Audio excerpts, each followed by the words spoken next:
It being 5:30 on Monday, March 15th, I'm going to open the meeting. This meeting is occurring over Zoom, video, phone, teleconference per the allowance under the Governor's Emergency Order number 12 that has waived the requirement of having a quorum of the board physically present for a public meeting.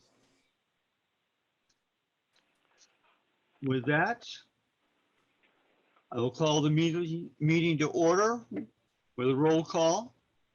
Alan Silly, Present. Ann Barney, Present. Bob Laterno, Here.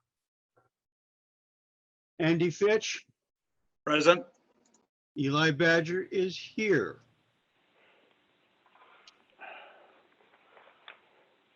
First of all, welcome to our new members. Thank you. Second is board reorganization. I will take a nomination for vice chair first, please.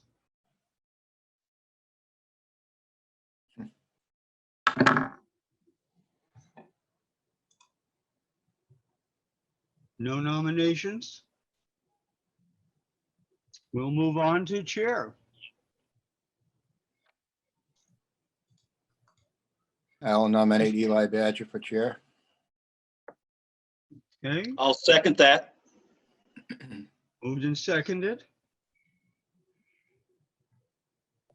Are there any other nominations?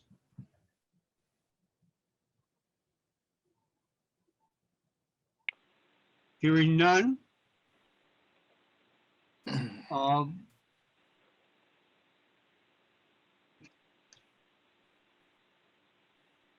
Roll call vote, Alan Silly, Aye. Ann Barney, Aye. Bob Laterno, Aye. Andy Fitch, Aye. Eli Badger says, I'll myself. Thank you for your confidence. Moving on to approval of minutes.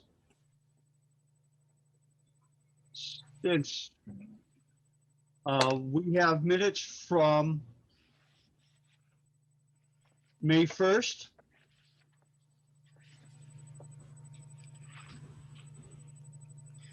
Do I hear a motion to accept these minutes as presented?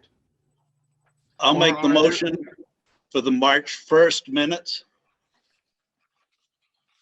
Do I hear a second? I'll second. Since we have two members that were not present, I assume that they will be in abstentions. Correct. Yes.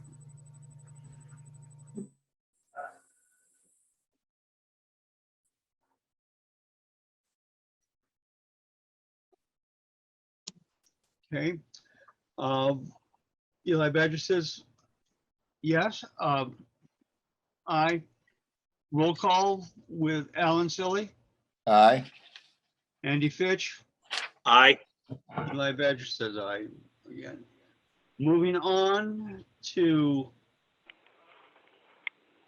March 4th.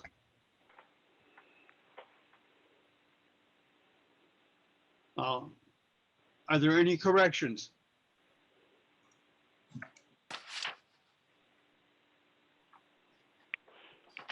I'll make a motion to accept the minutes as presented. Do I hear a second? I'll second. Any further discussion? Hearing none, roll call vote, Alan Silly, Aye. Andy Fitch, Aye. Eli Badger, aye. March 8th.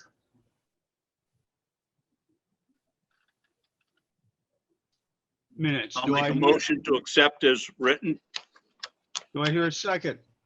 I will second. Any further discussion? Hearing none. Alan Silly, Aye. Andy Fitch, Aye. Eli Badger, aye. Minutes have been completed. I have to admit two more people.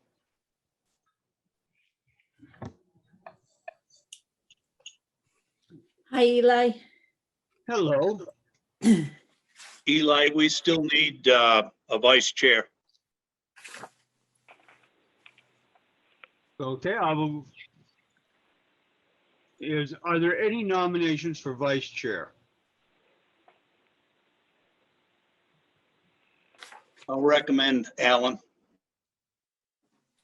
I will respectfully decline.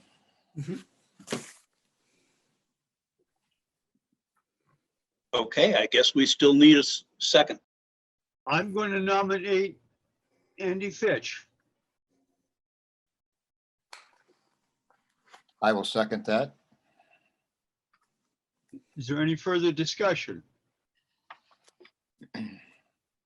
Roll call. Alan Silly, Aye. Ann Barney, Aye. Bob Letourneau, Aye. Eli Badger says aye. Andy Fitch. Aye. We now have our vice chair. Okay. Moving on. Old business, town email update.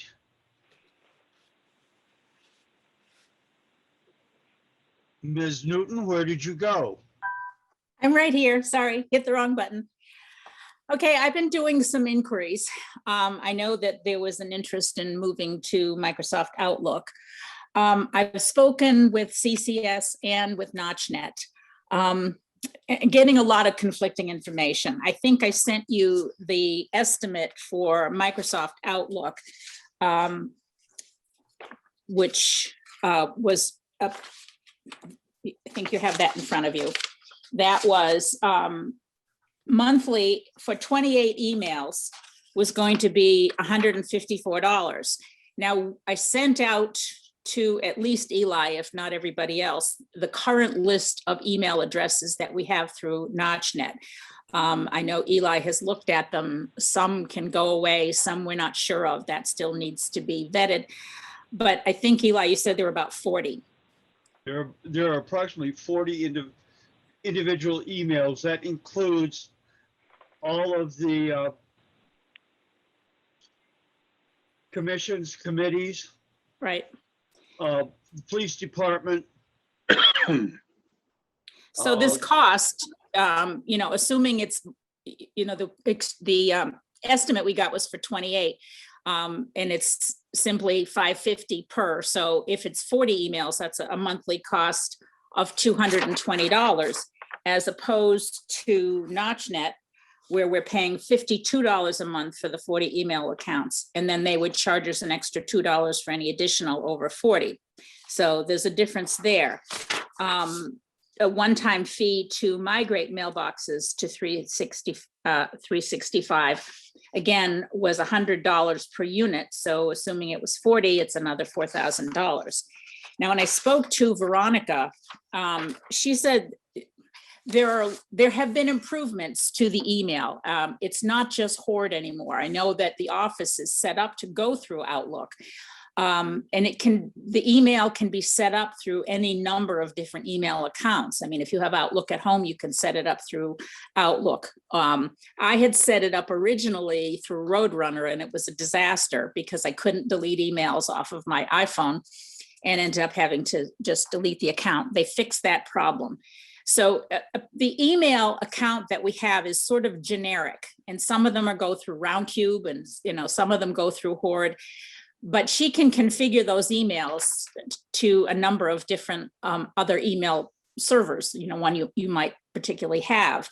So it can be done individually. So that's a decision you have to make. They've just switched to Greenlight hosting. Now, this is something that, Eli can probably speak to more than I, because he's much more techie than I. but that's the information we have. So it's going to be significantly more expensive to go through everybody getting Outlook, but you can set it up in Outlook if you already have it, is the way I understand it. That's right.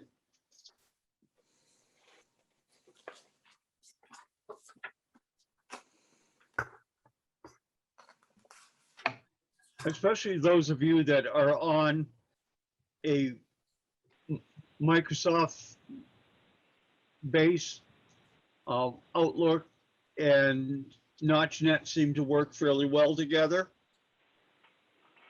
If you're on a Mac, sometimes it's hit or miss.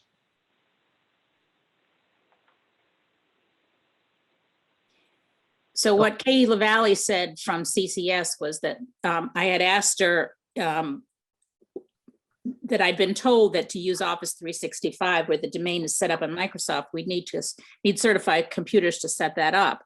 And she said the domain would not need to be moved to Microsoft in order to use Microsoft 365. We just need to collaborate with whoever's hosting your DNS records. And I'm assuming, and it's most likely, in fact, I'm sure it is, Veronica. So the setup fees are included as part of the migration costs, by the way. So those are the decisions you need to make.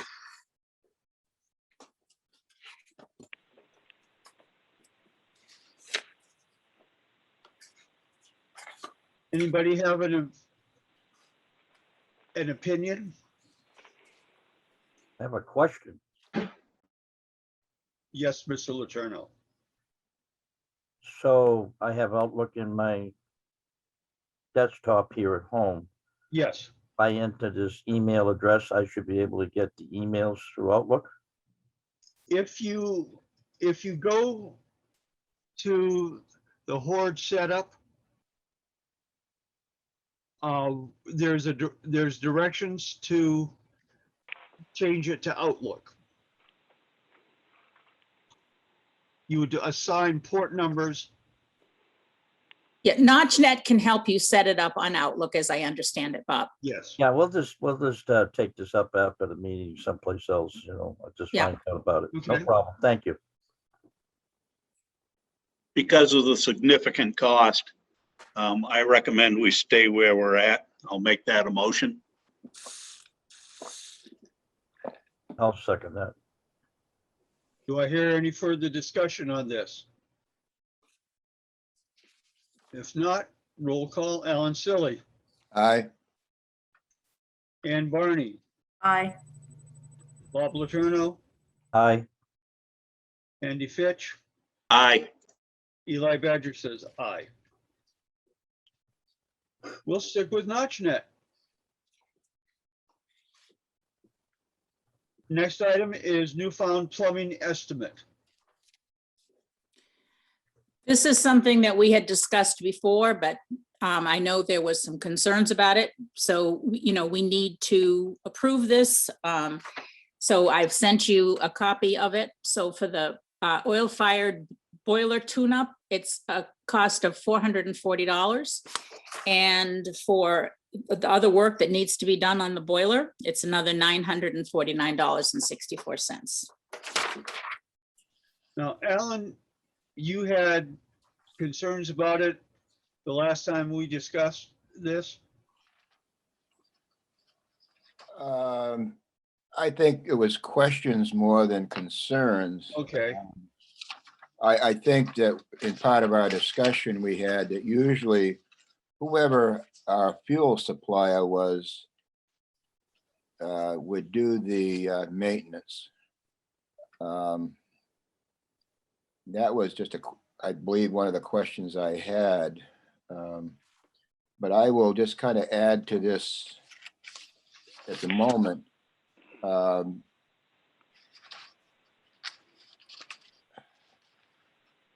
Usually,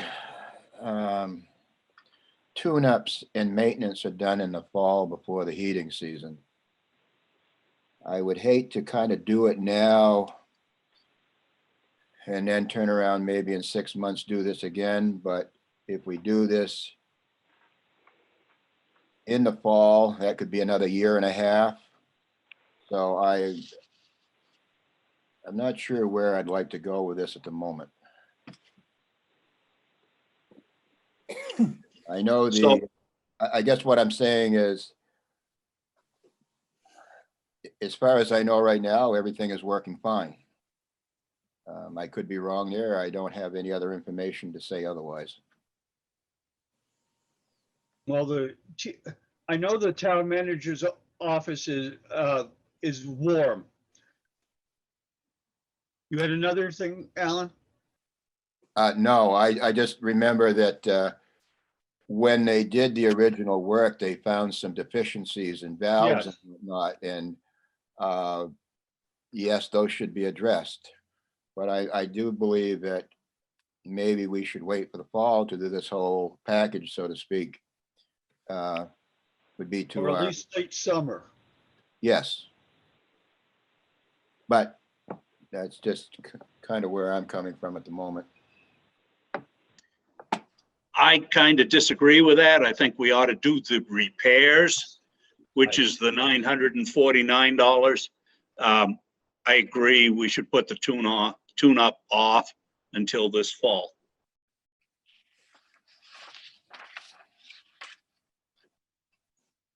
How did this come about to start with? Uh, The problem that brought this on? The heat went off.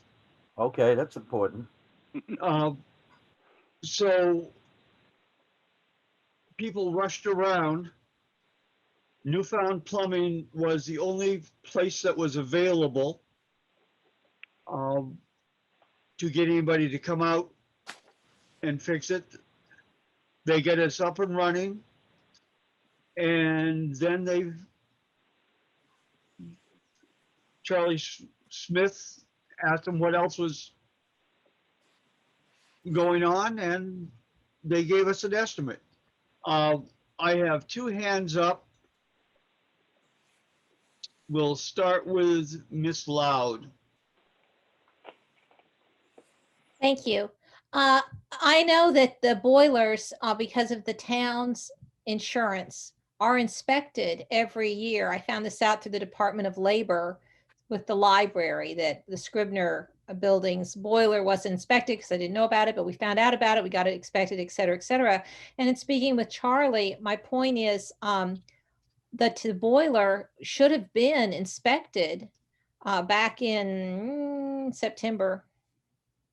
I don't know if you have reports of that, but for the town insurance, it has to be. Absolutely. Thank you. Sorry. I mean, did the inspection show anything? It seems like having the heat not work. I mean, was the inspection, did it clear the boiler? Since none of us right this minute know the answer to that, what we're doing is getting the boiler ready for an inspection. So typically, Anyway. Mhm. Craig? Yeah, so the inspection hasn't have anything to do with the functionality of the boiler. It has to do with the safety of the boiler, and, is there cardboard, packed around it to make sure there's no leaks, because it's a pressure vessel, all that kind of stuff. That's why they inspect that, but it's nothing to do with the functionality of it. Yes, and then this morning it was 80 degrees in the town office. Just so you guys, so there's something wrong with the circulators in there. So we probably just doesn't, I think putting off the service is good, but you should have the valve work done, because there is a problem. It's very, very warm in there this morning. Thank you. Okay. Anybody else care to weigh in? Yes, Mr. Letourneau. Now, Andy made a motion to, did you make a motion, Andy, to move forward with the repairs? I didn't make the motion, but I'll make it now. I think it's important we get these repairs done, especially if there's issues with the circulating pumps. They're gonna have to drain the water down somewhat to change those circulating pumps. So I make a motion that we do the repairs and put the tune-up off until the fall. There should be boiler shut-offs on either side of the circulator so that you can do that without draining the system, but I agree. I think we need to move forward with it. I'll So are second you the motion. seconding that, Mr. Letourneau? Yes, I am. Second the motion. Okay, is there any further discussion? Hearing none. Alan Silly, Aye. Ann Barney, Aye. Bob Letourneau, Aye. Andy Fitch, Aye. Eli Badger says aye. Ms. Newton, it's good that you can call them. Will do. Moving on. Trustees of the Trust Fund's quarterly report. Who's up on that one? Well, I guess I'll open by saying that we're the three of us trustees of the trust funds, Lisa Rollins, Walter Durek, and I, as you can see, are all present. Primarily, we wanted just to say hello and welcome the new Board of Selectmen members, let you be able to put names to faces. We don't have much to do with each other except you direct us to write checks from capital reserve funds, and we do that provided that what you're asking for matches up with what the fund was created for. So anyway, we as a board voted last year to present to the Board of Selectmen quarterly status of the trust funds, because that's been something that we've been working on, as well as to let the Board of Selectmen know right now that we have gone to a quarterly system of writing checks. So that is basically what all the other towns in New Hampshire do. So when you request funds from a CRF, those checks would be written out, in March and in June and in September and December. So kind of an FYI there. That's been working very well. We instigated that last year and it's been working pretty well. So at this point, I will bow out and hand it over to Walter, who wrote the report. Mr. Durek. All right. Well, good evening, everyone. I believe you've all received copies of the latest quarterly report of our investments, or the town's investments. And first thing you'll notice is this does not include capital reserve funds. My understanding in conversation with the finance officer is that department heads and select board members receive regular reports of the status of the capital reserve funds in their email inboxes. So the last 3 months, obviously the stock market has done very well, despite the apparent feeling of what the economy is doing. So the stock market and the economy are not equal. They're not the same thing. The Scribner Fund is the big one, and that appreciated about $1,000, and also from market gains, and also about $1,500 in capital gains and dividends. Typically, capital gains and dividends are posted to investment accounts in December. So that's why all of the accounts you see here have something associated with them for the previous quarter. As far as activity out of the trust fund, out of the investment funds, there was a $500 withdrawal from the Alice Janet Addison Scholarship Fund. That was a payment for an award made at the to the student who was the recipient of that fund, and that student was awarded with the scholarship in June, I believe, at the Plymouth Regional High School graduation.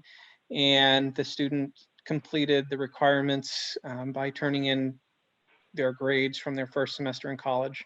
And so we very happily released those funds. A few of the funds you notice, we did have fees for management associated with them. And moving forward, the trustees and the trust funds are in the process of getting our names. We're pretty much there, adding all of our names. So the current trustees will be listed as the managers for those different funds. And we're going to consolidate them all with Vanguard Investments. Brings it all into one place, makes it a lot easier for us to manage. The selections are better for what's available as far as the different mutual funds go, and very well aligned with our investment policy, which we are required to file with the Attorney General's office every year. And that's an investment policy that's separate from the town's investment policy, but really should talk to it and be aligned with it. Any questions regarding the report content?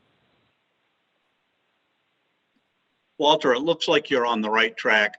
The Vanguard funds, are they do they put them where they want to, or do we manage the money? The funds that are in Vanguard are managed by the trustees of the trust funds, meaning that we are making the direction of where they are placed. So we are making the selections ourselves. Thank you. You've done a good job. Thanks.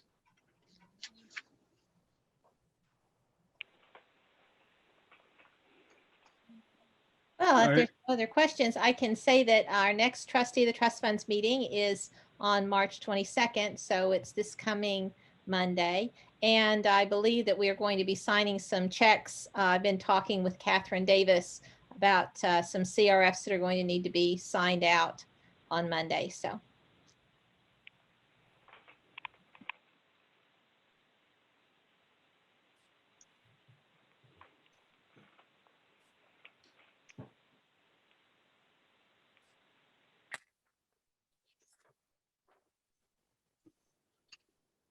Does anybody have any other questions for the trustees?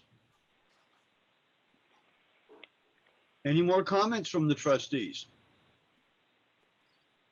Hearing none, moving on. Town manager search update. Ms. You Newton. know the old adage, no news is good news?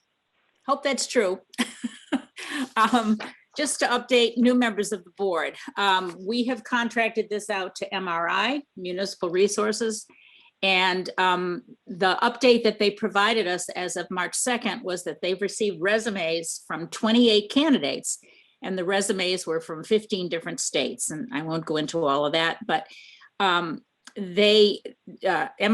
then took this list and narrowed it down, and then they sent out essay questions to their top candidates. Those were sent out as of March 5th. The essays are being scored, and they were due by today. So once they get them in and score them, then they'll begin some preliminary background work and start some phone interviews. So we don't know when we're going to hear anything, but hopefully it will be soon. But you know, the good news is that there were a lot of candidates, so we'll see how it goes. I'll keep you posted if I get any updates, but with any luck, we'll hear something by the end of this week. Is there any estimate of time when they'll be providing us with a final selection? Like I said, they're going to start doing they've got the essays in as of today. They're going to spend this week reviewing them and ranking them, and then start doing phone interviews. So I don't have an estimate, but I'm hoping it's in the next week or two that we'll start getting some real data. Thank you.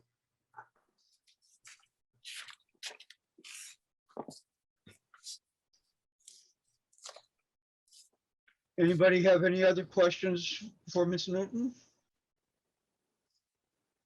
None. New business. Eli, before we move on, there are a couple of other items under old business. Okay, As you recall, a few weeks back, we authorized Eli to sign off on those SRF documents for the water and sewer plant. There's been some concern that, you know, it's an individual name, and right now it still names Charlie. So I was talking to Rusty today, and he wanted me to ask the board to motion and vote to authorize the town manager. We want to keep it generic with no name because, you know, I'm obviously temporary, to sign the SRF documents on behalf of the town for the facility plan loan and energy audit implementation project loan. And then we all need is a copy of the minutes to starting, so that I can forward it to Underwood, so he can forward it to Underwood engineers. So what we need is a motion to authorize just the town manager to sign the SRF documents on behalf of the town. so moved. Do I hear a I'll second? second. Is there any discussion?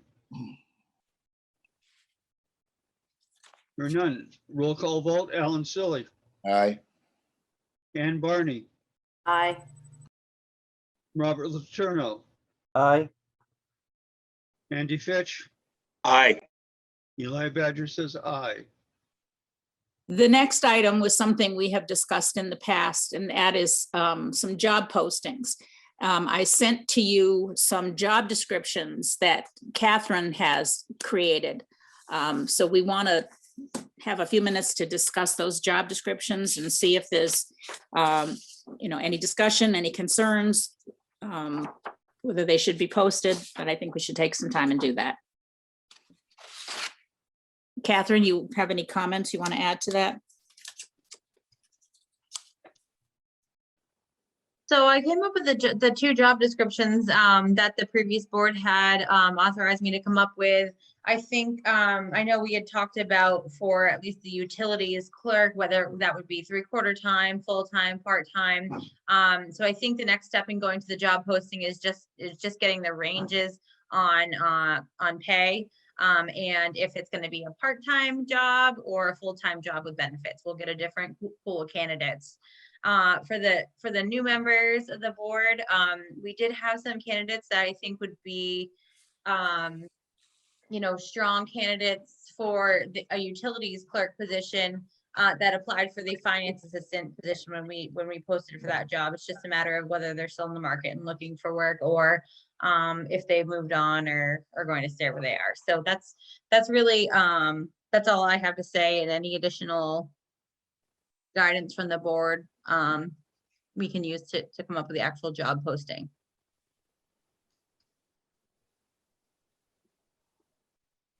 So it might behoove you, especially the new members of the board, to take a careful look at these job descriptions, and perhaps you want to have another interim meeting. I think you might want to move on some of these things sooner rather than later. We do have a personnel shortage in the town. So we were talking earlier that the utility clerk would not necessarily have to be a full-time job. Could we make this a full-time job by adding a helper, not a receptionist, but somebody to help fill in the other positions that are short of help in the office? It would be nice to have another person in that office to help them get through, because they are so short of help. Speaking from personal experience, Andy, I totally agree.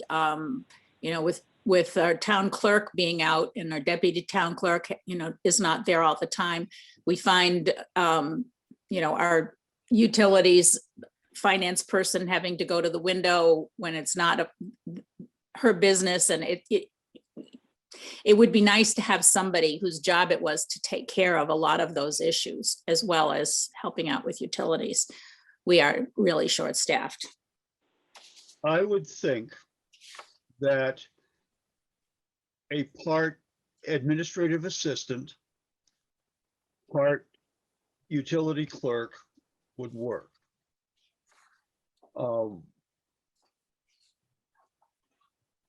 We are going to have, sooner or later, a town manager who will need clerical support.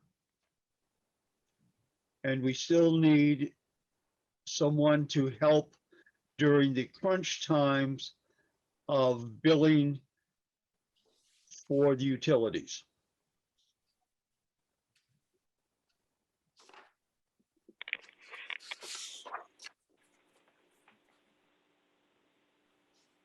So you're talking about putting another person in the town hall on some kind of a permanent basis? Isn't that already crowded there? There's rearrangement that could be done with the usable floor space between upstairs and downstairs. We have a, Second floor, Collins Street has a perfectly good office for the utilities. And you could relieve some of that pressure at the town hall if you were to use that office for what it was intended for.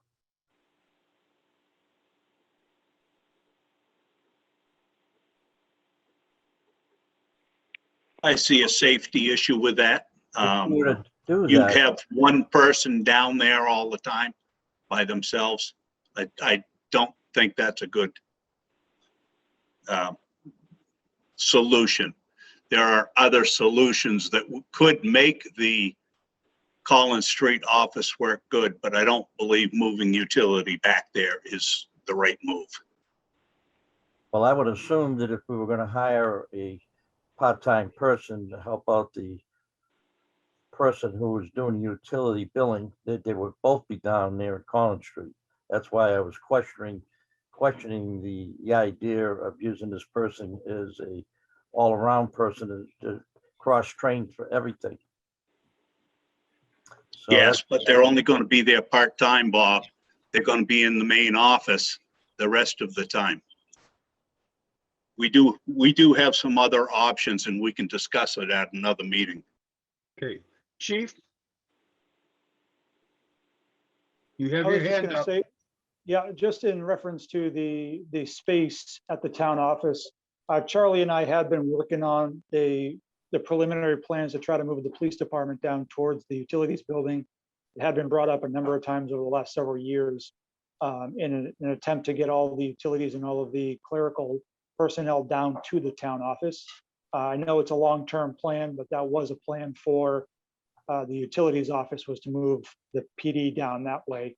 That would allow all of those extra personnel to be down at the town hall, just as kind of a thought. certainly good to hear that.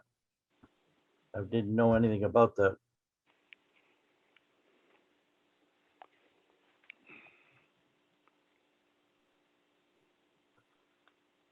Catherine? I'll get you next, Alan. Yep, it's fine.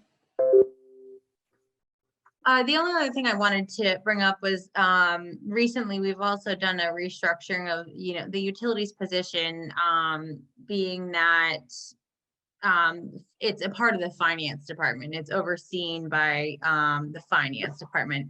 The only challenge that I see if we move things around again, it's just harder to manage people from 2 locations versus 1.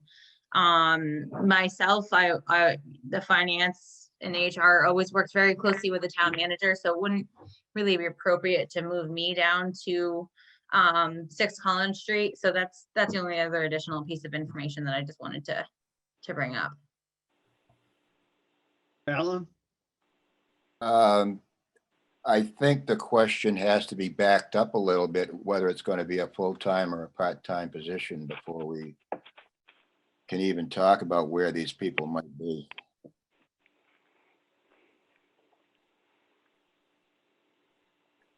Okay, you want to open that part of the discussion again, Alan? I will. This is a tough one, I think, probably for everybody. We know billing has some issues at the moment. And I'll be honest with you, I'm not sure that throwing a full-time person at it is, I'm sure it would probably solve the problem, but is it really totally needed to have 2 people dedicated to utilities? I think that's really the question that we're going to have to look at.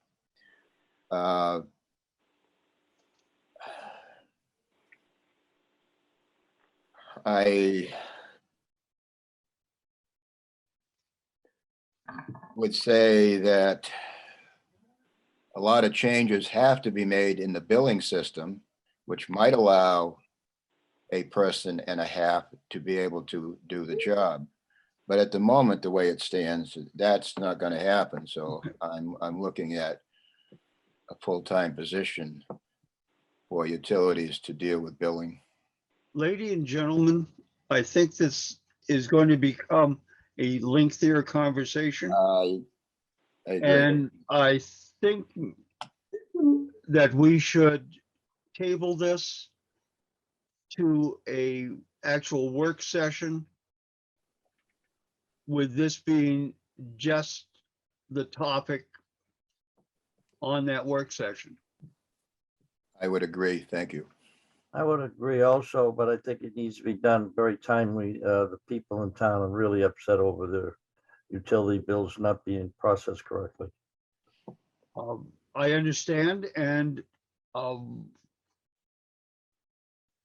of the nice things about being able to do the meeting this way is that we can meet when we can schedule. I It have a depends on question. schedule. Yeah. Yes. Yes, Um, Ann. We've gone from 3 people doing the billing down to 1, correct? Basically, yes. So we think that putting a part-time person is going to be enough?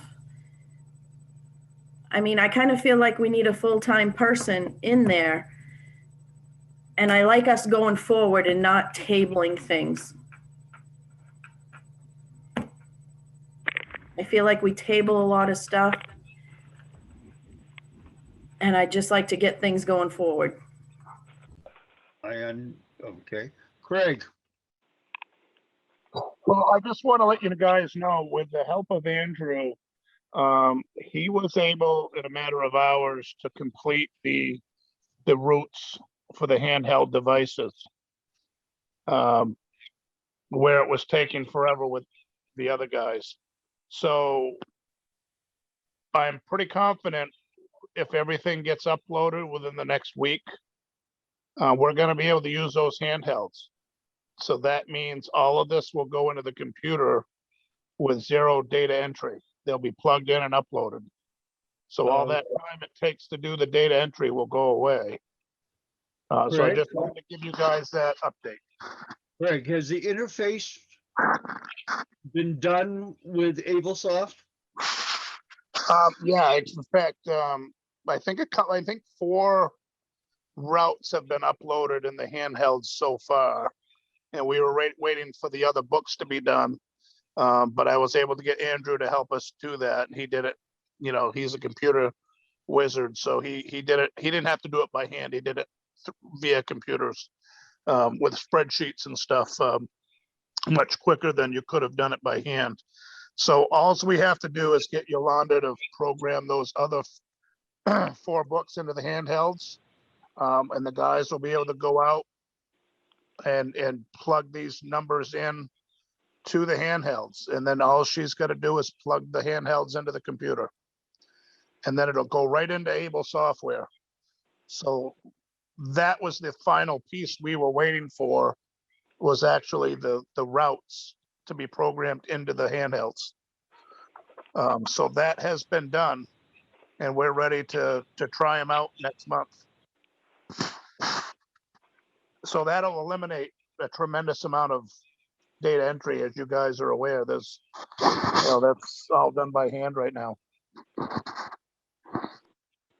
And Craig, correct me if I'm wrong, but we're gonna have at least 1 month of where we're gonna have the manual as well as the handheld, just to make sure everything transports, you know, appropriately to the handhelds and uploads. Yeah. And probably take a little bit extra time just on the edits and everything like that, just to make sure everything's being captured and nothing is, you know, we were talking today, I was talking with Diane and about exporting the data to Excel and doing like a percent analysis on each account, just to look up for any outliers of anything that seems like really crazy wrong or an account missing or something like that. So there will be a little bit of transition. There is some of that. You know, Andrew doing this work for us found 7 accounts that we don't even know, they're not either not being billed, or he doesn't know why. There's 7 that he found that are unaccounted for. But anyway, we are going to, what he suggested, and I think what he told me when the water sewer did their transformation, and you guys may know this, Eli and Alan, they did 1 route, I think. This is what Andrew thought we should do, is take 1 book, read it manually, do it with the handhelds, bring that up to Ann and see if it loads successfully rather than doing all of them and find out we did something wrong and then got to go back. So he suggested just doing one book, and I think that's where we should do is do one book, read it both ways in one handheld, and go try it, see how it works. And then if everything's going good, and we can still do that. I agree with Catherine, we should back it up with the handhelds, but I mean, with the paper, but at least do one book and see how it goes right away. Don't wait. So what Craig, you and Catherine have said that it sounds like by June, we will be all set. Well, I think we're next month, we're gonna be, reading these meters we're gonna do the trial with just handhelds. Now, if we do one book and everything's good, then hopefully she won't have any data entry next month. How many books are there?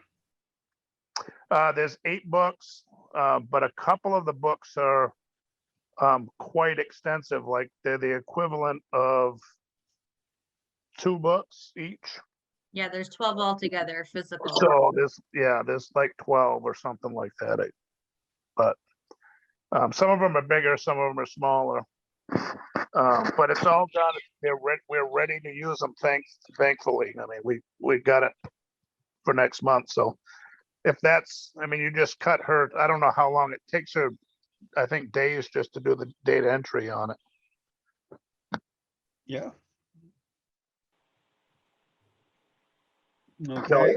just an FYI, I wanted you guys to know that. That's definitely going to cut her workload down. That's all.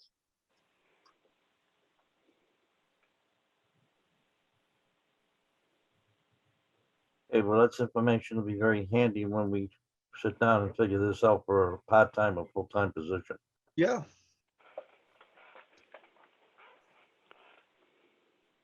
We should do that soon.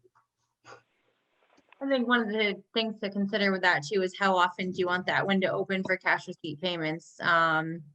Because if we just could run into issues if it's open all the time, but somebody's not there to process it, the payments.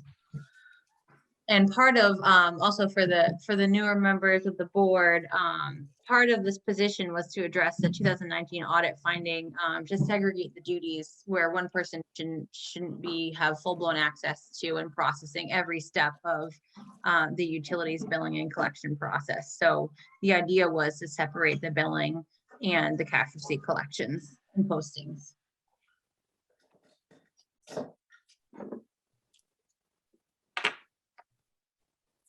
Okay. Would you like to set a date and time for us to finish the discussion on this issue?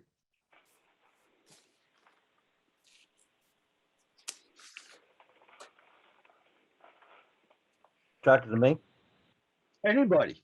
Oh, And general question. Leap out there, take a chance. well, I think we should do it very soon when everybody's available. And, I would say, when I say soon, within the next week, Okay, Ms. Barney is the one that actually works for a living. You get out at what time, Ann? 5. 5.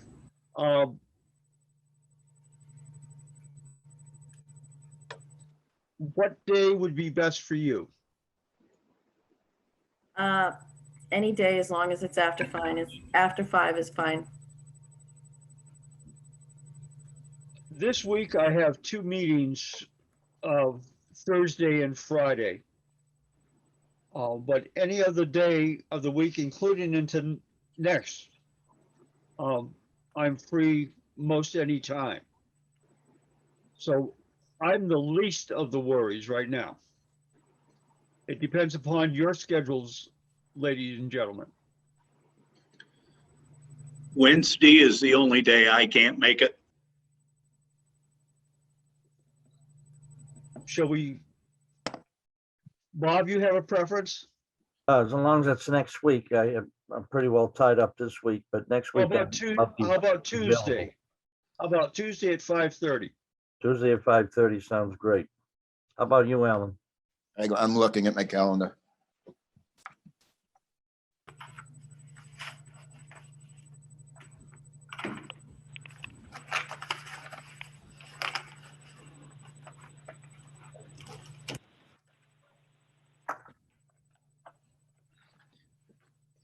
I'm good to go for Tuesday.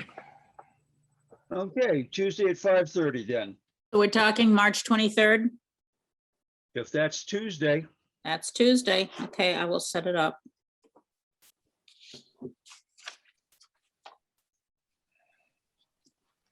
Just writing it down right now. I'll put it in my Outlook. okay. Brad, you have anything else for old business? Nope, I'm good right now. Moving on to ambulance service agreement. Mr. Heath, Chief Heath is here. Yes, do you all have the paperwork for that? Has everybody seen the letter that I sent over there? I did send it to everybody. Yep. It's pretty clear that they want to, they're going to increase the cost of the ambulance service from Plymouth. I pointed out to them that a problem with that I saw too, well, other than the increase, was that they're on a fiscal year budget and we are on a calendar year. So that does pose, I think, a little bit of a challenge in terms of how we're going to fund that, seeing as how we've already voted on this year's budget. And I explained that to Chief Morrison when I spoke with him. I've not ever been involved in the negotiations. I don't know that there's much of a negotiation that even takes place. It's pretty much, this is what it's going to cost you, and we either take it or leave it. At this point, I also think I need to add that I would not be in favor of us taking over the full-time transports. We are doing more transports with our ambulance. However, until such time as we could guarantee would get 2 people out on any call that occurs at any time of day, I would not support the idea of our taking it over. But I don't know if somebody wants to reach out to see about meeting with the town officials up there that handle that. I know it was written in the contract that we be involved or have representation at their meetings. And as far as I know, no one in town's been advised of when they're meeting. And this came as a total surprise when I received that call from Chief Morrison about that.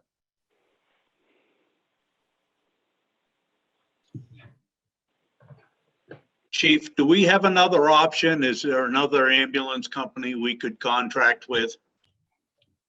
Well, I remember back a number of years ago, there was an ambulance study committee and we looked at other options. And one of those was Stewart's ambulance based in Meredith.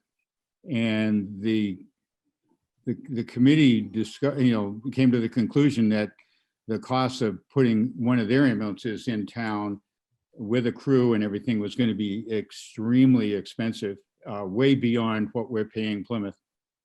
And it just did not seem to be a viable option at that time. As far as other local departments, no, I don't see any others nearby that I would, consider to be as reliable as Plymouth is. I think at this. Thank you, sir. Yes, Mr. Letourneau. Thank you. I think at this point, I think it's something we're just gonna have to pay. It's life-saving services for the citizens of this town, and they deserve whatever is available for them. We can't get back out of that. So we have to find a way to come up with the extra money. It's no fault of Plymouth that the cost has gone up. It's gone up for everybody, so we'll have to find a way to make it work. Mm-hmm. If I may, I would propose that the last time we formed a committee. We had some citizens and representation from different areas of Ashland in regard to looking at options and looking at what we could do in the future. I wonder if it's time to reevaluate that and do something of the same kind, just to look at the problem and consider how we might handle it going forward beyond this contract. Well, that's certainly appropriate, but right now we have to concern ourselves with the current contract. Exactly.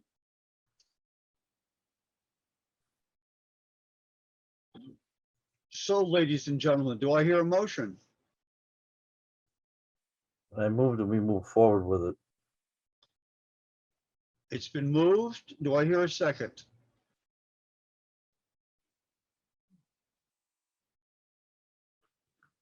I will second that. Moved and seconded. Any further discussion? Yeah, Eli, I'd like to know when this is supposed to take effect. I'm having a hard time finding that. I believe- see no date on this unless it's the very last page. I believe that traditionally the contract is run from July 1st until June 30th or whatever. And it's usually been a 3-year contract. So we would be able to prepare for next year to increase that line, correct? Yes.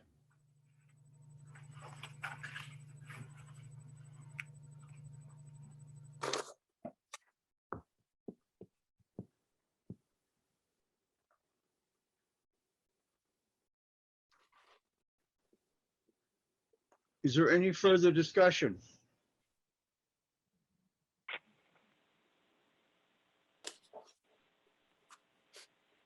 Did I miss a second? And seconded. Okay, yes, I did. I missed it.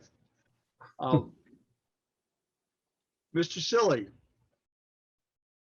Craig has his hand up. Craig, Yeah, I just wondered what would happen if we didn't, if you guys didn't vote for it. They would just be without a contract, correct? I mean, they're obviously not gonna give up the money that we give them right now. They desperately need the money we got right now, so. Steve, am I wrong in that? Or I think we've been before without a contract.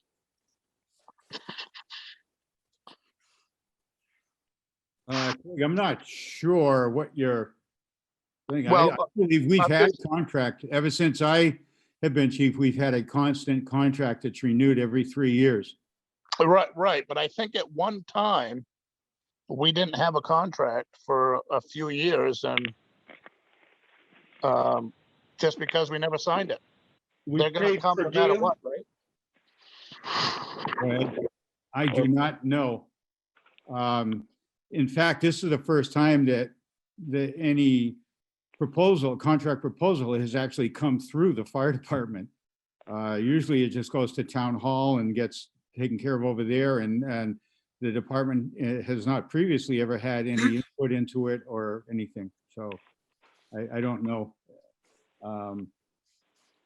If you're suggesting that we just not pay it, I think that we're taking a real chance that, as someone has already spoken about, taking care of the residents of this town.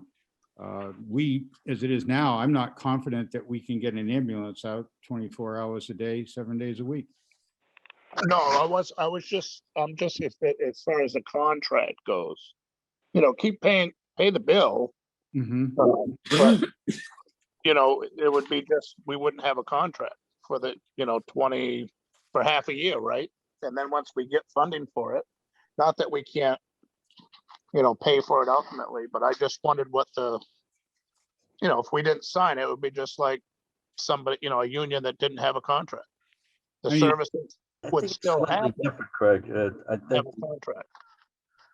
I think that without a contract, they would not be obligated, and it could be, a real legal issue there. Yeah, I do too. One thing though, Craig, that I'm wondering about is I know we have a payment that comes up in June to them. We pay twice a year. It's in 2 installments. And I don't know if the payment that's made in June is going to be the rate that we anticipated paying this year.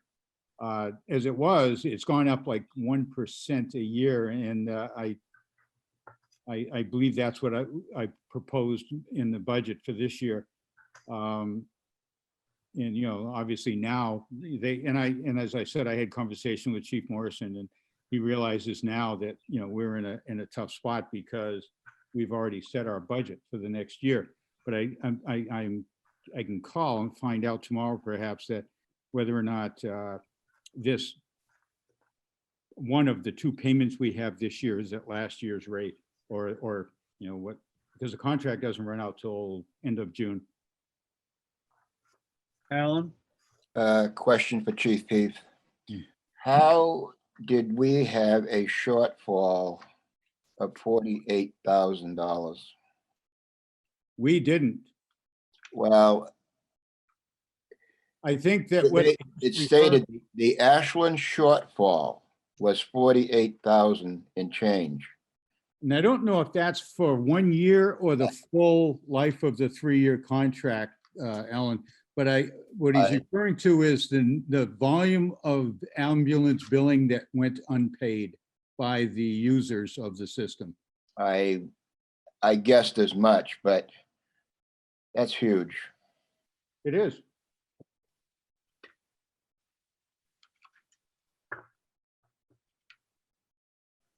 Thank you.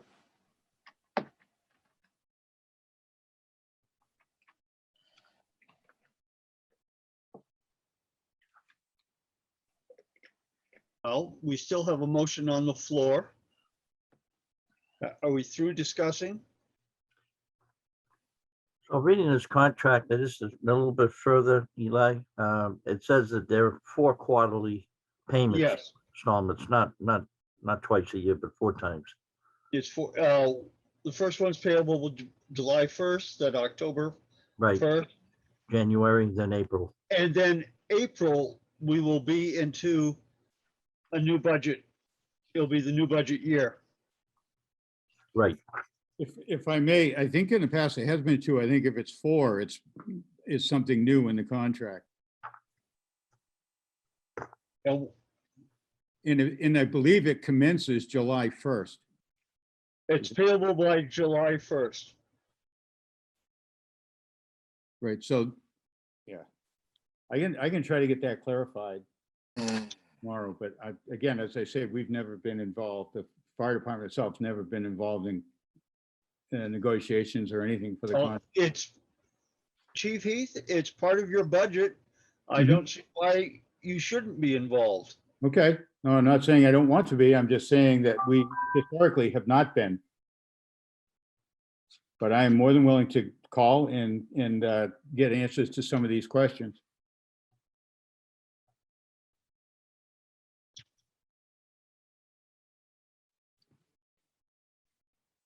What is the deadline for signing the contract?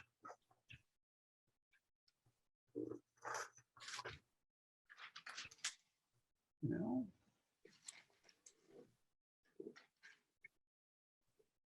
Like April 1st. The first payment has to be by April 1st. Coming up fast. Uh, So I think we need to move on it. Okay.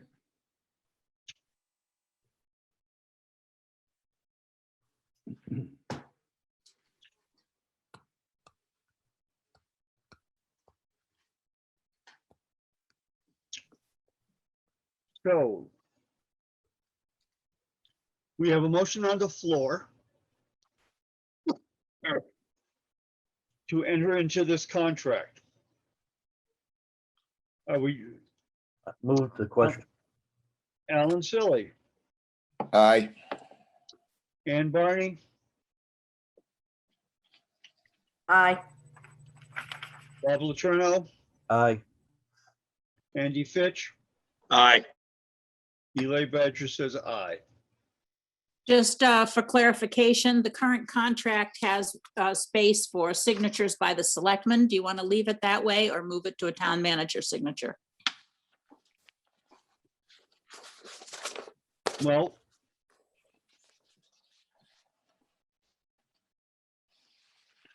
Karen, we don't have a town manager except for an interim town manager. You want to be responsible for that, Fran? If the board agrees that it should be signed, then it's my job to sign it. But if you would prefer to have the selectmen sign it, I'm fine with that too. I'm just asking.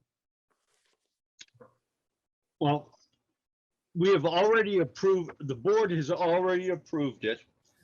Catherine has used our minutes before to go ahead with a contract. Correct, Catherine? Yes, if you do a formal motion, and the quorum of the board approves, that is proof of, approval. Now, in some instances, you know, depending on if it was a grant or something like that, they may want physical They signatures. want- Yes. Yeah. Eli, So, yes, Alan. I'm going to make a motion that the board sign this contract. I'll second it.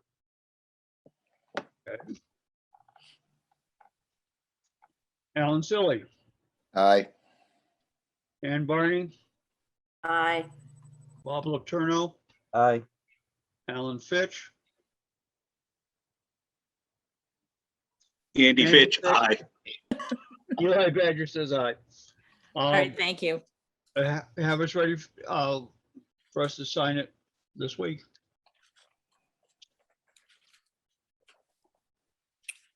I'll Let be us back. know when it's available. We'll stop at the town hall and do it. Chief, if you can send that to me, I'll print it off and put it in the selectman's signature folder this week. Yeah. Catherine, there is a copy in my to-do folder on my desk as well. All right, perfect. I'll just move it over from one folder to the next. Thank you. Okay. Okay. Sewer budget discrepancy. Ms. Newton. Okay, it was discovered that when this sewer budget was developed, it was on an Excel spreadsheet.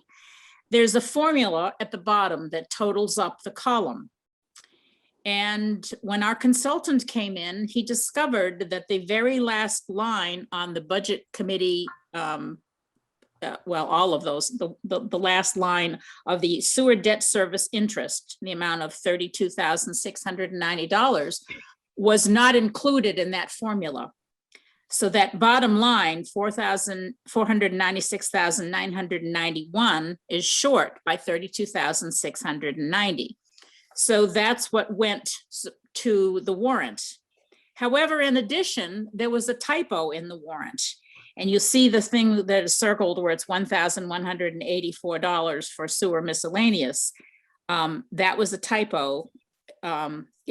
So Catherine fixed that. It was just a typo on the ballot. It was off by $80. So the budget was adjusted to make this line $1,104. That we can easily take care of, but there is a $32,690 shortfall in the approved budget from the warrant. And Fran, the warrant was lower by the $80. So it's actually the Yes. 32,000 plus the 80. Yes. Right.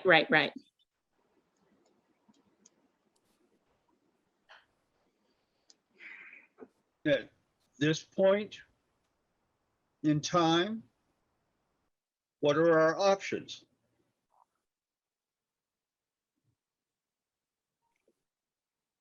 The board could vote to do a special meeting where the town could vote to add this to the sewer appropriation. Okay, that's $5,000.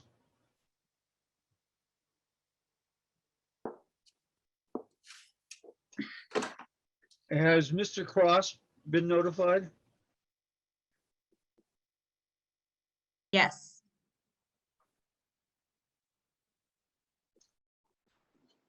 And what did he have to say?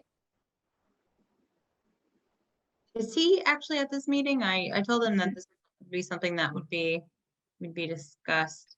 I haven't seen him. Okay. I think he was interested to see what the board had to say about it.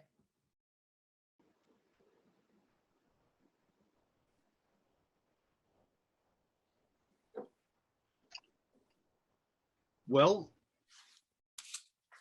thank you for the information. You're But welcome. the sewer fund will have to eat $30,000.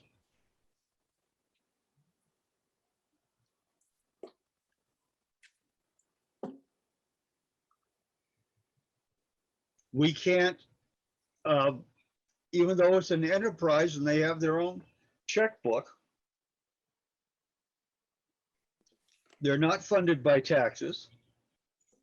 It is my understanding that once the budget is set, they have to stick to the budget.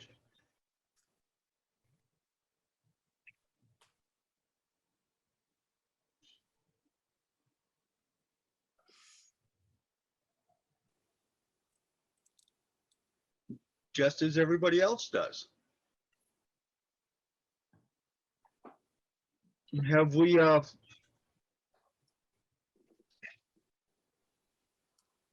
talked to DRA?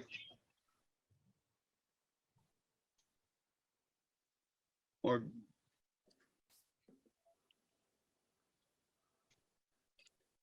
Catherine, do you know if any conversations with DRA happened? Not to my knowledge. I could call them. Probably a Well, good idea. okay. Unless we have more information, I don't feel comfortable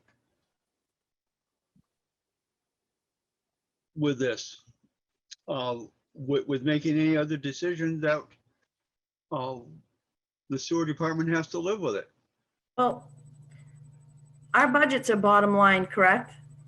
Yes, So I mean, I think we need to have Rusty in on this yes. to see what he feels about this. If it can be figured out somewhere in his budget. If Catherine Davis will get us the information, I know that Rusty can weigh in on what's left in his budget and what he thinks appropriate measures can be taken. I think that's the correct way of doing it. That's how I feel it should happen. I agree.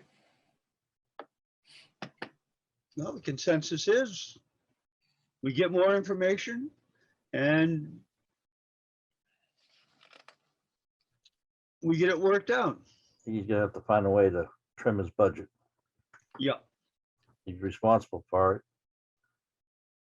yeah. Any further discussion on this topic?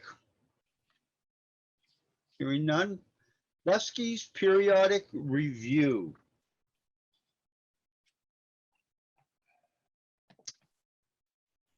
I guess I'm up. Buskey's, as many of us know, is a grandfathered junkyard. For the last 17 or so years, they have had to meet certain standards set by the town in order to continue their operation. Every year they're reviewed. The review generally came in March, so that review would be up. It's time to go review them. I think that having our building inspector, code enforcement officer inspect it would be the proper manner in which it should be done. And that's what we should do. Alan? May I add to that? I think that a member of the board should go as well. Just my opinion. I we'll go with Mr. Vienne, if that's all right. I wrote the original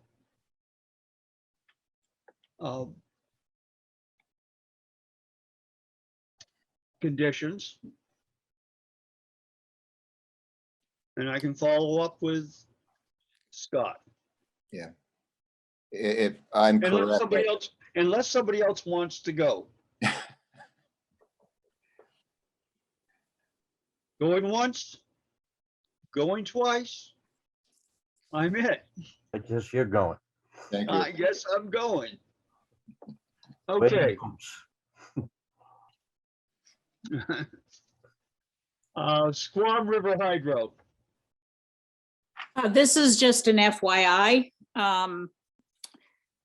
Just a little background. We used to buy power from Squam River Hydro, and the board decided a year or so ago that this was excess power that we no longer needed, and so we stopped buying it. Mr. Lane is concerned that there are some errors that we may have made. It has gone to legal. They're reviewing all of this information. I mean, you can read it. I don't need to read it, but just again, just an FYI, as soon as we hear back from legal, this is something we will probably need to discuss again. It's very complicated.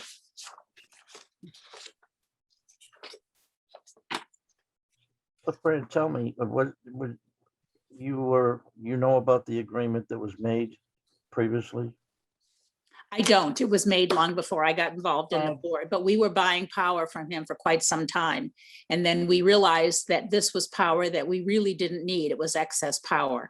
We have our contract with VEPSA, the Vermont Power, and we felt we no longer needed this.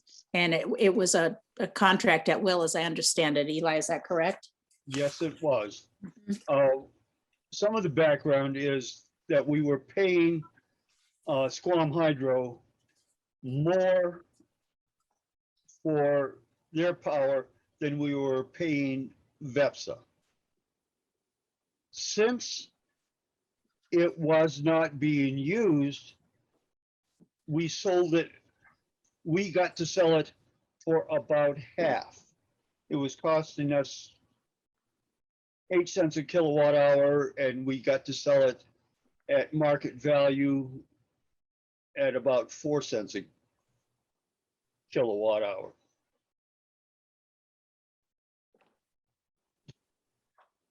So Mr. Smith at our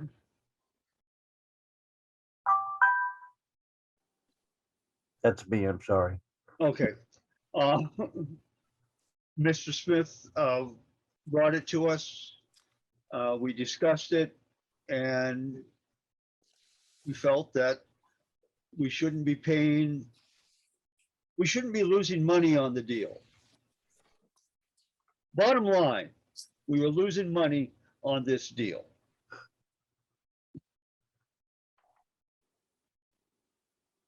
There were some issues with taxes involved too with this. That's why I think it was complicated. Other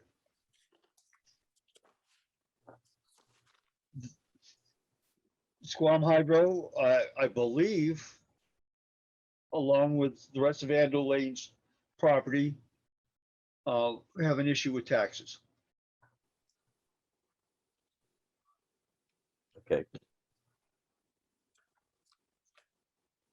So what is the resolution? What is our? There is no resolution at this point. We're waiting for comments from legal. There's nothing we can do. This was just an FYI. Okay, Okay. appreciate that. Thank you. Mhm. Okay, moving on. There are 2 appointments requested for the planning board. The planning board is soulfully lacking in membership, as is the zoning board. Kathleen Dewolfe and Mardine Badger are both requesting to be on the Planning Board again. Kathleen has been the Board of Selectmen's rep. And Mardine has been a regular member for several years. I am partial towards one. Uh, I will, though I'm not going to make any money from her being on the board, I will abstain from voting.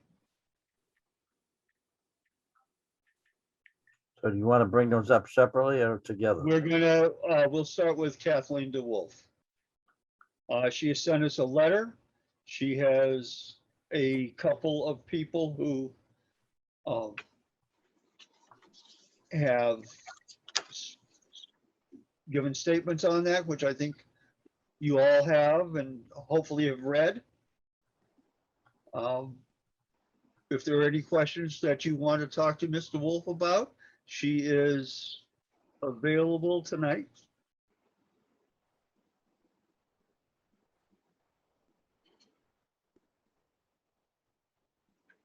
I'll make a motion that she be appointed to the planning board. Second. Is there any further discussion? Hearing none. Roll call vote. Alan Silly, Aye. Ann Barney, Aye. Bob Letourneau, Aye. Andy Fitch, Aye. and Eli Badger says aye. Thank you, everyone. Second person, Mardine Badger. I'll make the motion to appoint Marnie. Is it Mardine, Miss Badger. yes. I'll second. Planning Board. Okay. Mr. Silly, Aye. Miss Barney, Aye. Mr. Letourneau, Aye. Mr. Fitch. Aye. Well, that doesn't make my life any happier. Thank you very much. Be very happy.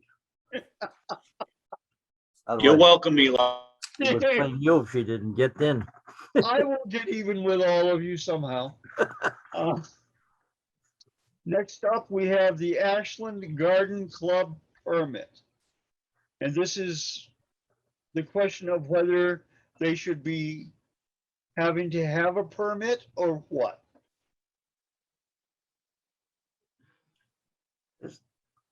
The question, Go ahead. is the purpose of the permit to cover the liability issues? Is that what the purpose of it is? Generally, it would be indemnifying the town that there's insurance in place.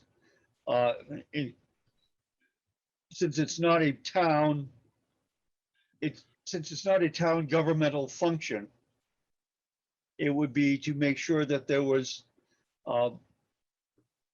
insurance, that there could be maybe traffic control or whatever other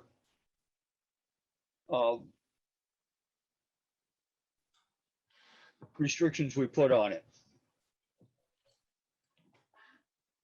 So is that a yes or a no? I'm trying to figure out what you just told me. It's permits, what permits for outside sources, I go to indemnifying the town. Okay. So it is a legal issue. So we give them a permit. They do a great job. They really make it look nice. They put flowers down there at the monument. They put them at the little town triangle there in the center of town. They make the town look pretty. This is when they take over Memorial Park. And that too. This is specifically for one event when they have a plant sale. That's it. Mm. Yeah. And I know the ladies all go to that, right? And I don't know whether we have ever issued a permit for them before. According to Susan, the permit was usually waived. Oh, Ladies and gentlemen, we have something we can vote on. While I believe a permit perhaps should be kept on file,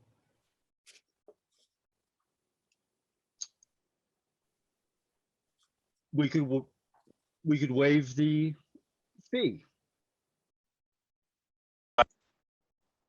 I agree. Okay, do we want to do this by consensus or by roll call vote? I think consensus will work. Okay, it looks like does everybody agree to that? Yes. Yes. Yes. The consensus is that we issue them a permit, or they fill out a permit at no charge. Is that correct? What you said. Okay. Moving on to TAC representative.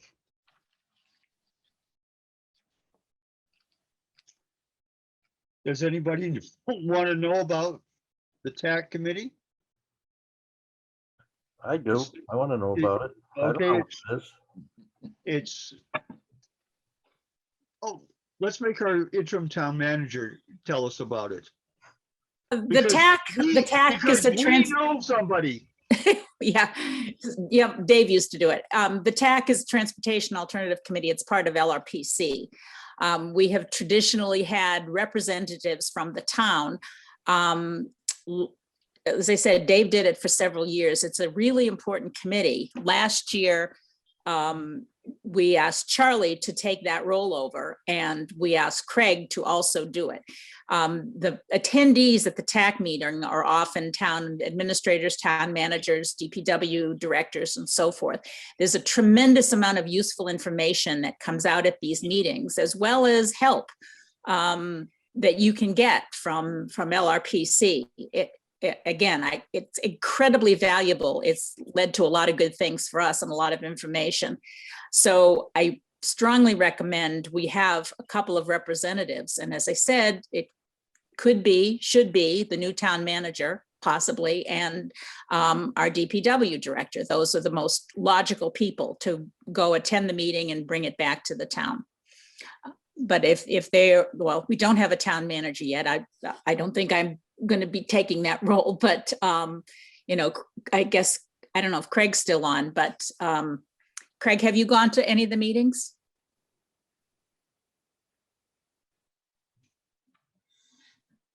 No. I don't think Charlie ever attended them. No. Yeah, I'm sorry about that.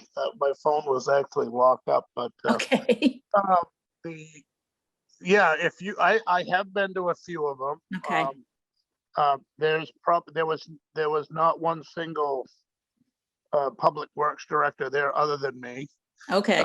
There were most of it is all volunteers from the town. I think there was a couple town managers there at the meetings, but it's mostly people like David that would be involved with it. What it looked like for me. Okay. From the ones I've been to. And it's like an advisory committee. Yes, it's a transportation advisory committee. Yeah, if they have a problem in their community and they'd like to bring up a problem, an intersection problem that deals a lot with that kind of stuff. You want a bike path down your lane, you can, down your road, they can, give you information on how to do that. So it's like that. I think the sidewalk, did that come out of that, Fran, too? Isn't that how Not really. The sidewalk came out of the Transportation Alternative Program. It was a grant that we applied for. The TAC was helpful in getting us information, but right. So they would give you information so you could apply for that stuff. So it's just an advisory. And that's what I've gone to it. And the meetings are kind of awkward. They're odd times, but that's just hard to get to them. But somebody that was retired, it'd be perfect for them to step into that and bring some information to the town. Ms. Badger wants to talk. Hi there. I am actually the town's representative to LRPC. The TAC committee is a part of LRPC. They often have special presentations on special transportation related topics, but they also are very important in looking at 10-year plans of traffic and road projects that go into the state 10-year plan. And the TAP grant that was mentioned for the sidewalks, TAP grants, those grants, the evaluation process for those grants starts in the individual regional planning commissions. So any applications for that project would start with our own TAC committee at LRPC, and they're ranked, and then they move up to the next level for the state ranking. So it's a combination of special presentations and looking at local and state highway projects.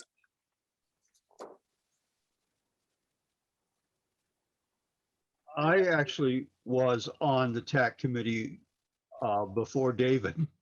And what David and I found very helpful was that we got to,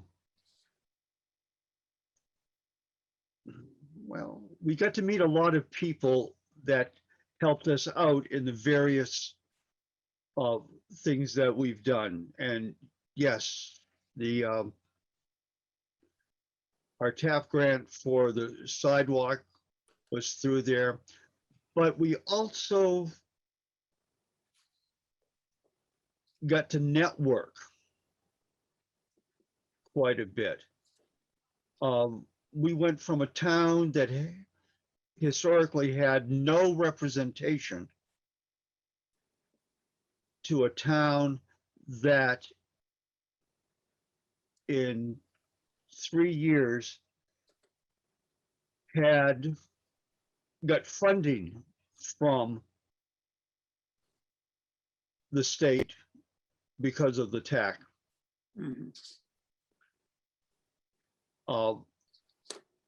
A very, as I said, the networking was the best thing we got out of that. Yes, Bob. So this is an area I'm familiar with as my time in Concord, and very much know many of the people that are involved. I'd be willing to go along with our director for the road services here in Ashland to the meetings until the town manager position is filled. It's something I have a lot of experience in. Consensus. It doesn't have to be the town manager. That was just the way we did it last year, Oh, so. okay, well, Yeah. whatever. I mean, Yeah. I do have a lot of experience with this particular area. I think that would be useful to use you then. Yeah, I used to sit on a board that gave out grants, and our number one counselor for the governor's executive council was the chairman of that committee. And he cared very deeply about the northern part of the state. Yeah, Bob, I think there were some other selectmen there. So you'd be perfect for that. And the town would just have the selectmen would just have to appoint you, I believe, as and then I would just be an alternate. Well, can't two people go? Yes. Absolutely, yeah. Yeah, Okay. we could. Yep. Because the information is important, and that's, and Eli's right, that's where you develop the network where you can get grants, and get things done, especially if you have an intersection that needs to be repaired because too many accidents or anything like that. It's a safety factor plus the transportation factor. Anyways, I'm willing to do that. Ladies and gentlemen, shall we use Bob? Yes. Yes. Absolutely. By consensus. But yeah, apparently you have to appoint me, so. We will, okay. I move to appoint Bob Letourneau as our TAC representative. I'll second that. Any further discussion? Hearing none. Alan Silly, Aye. Ann Barney, Aye. Andy Fitch, Aye. Eli Badger says aye. Bob Letourneau. Aye, thank you. Thank you. You're welcome. Select board items. Interim town manager. Okay, I just wanted to give the board a little background information as to this interim position. Now, as you know, our former town manager, Charlie Smith, took a new position and left us in early February. And we do have a contract with MRI, as I discussed earlier, that is doing the job search for us to find a permanent town manager. But after Charlie left, all of the incoming emails and calls needed to be triaged in order to keep business moving forward. So for a period of time, Eli Badger, thank you very much, spent some time each day in the town hall to access the town manager email and take calls and route appropriately. The board then had to go back to signing all the documents as they had when we had a town administrator. But subsequently, with discussions with legal, we were advised that given that we have a town manager form of government, having a selectman in the office was not advisable. Council suggested that we appoint an interim town manager, and the majority of the board felt that I, as an outgoing selectman and familiar with current issues, would be the logical appointee for which with which legal agreed. To that end, I reluctantly agreed to resign my position as selectman for a few days early and assume the town manager responsibility part-time. Please be aware that this was not a position I sought, nor in fact wanted, but in the best interest of the town, I agreed to take on the role. It should be noted that a member of the board expressed an opinion that the appointment should wait until the new board was sworn in. But the majority felt that time was of the essence and therefore we should at least move forward with that appointment. But I certainly respect and understand that concern, and to that end, I've prepared my letter of resignation and will submit it immediately if requested so that the new board can appoint someone that they feel more comfortable with. I'm well aware of the comments in town, power play, this wasn't announced, etc.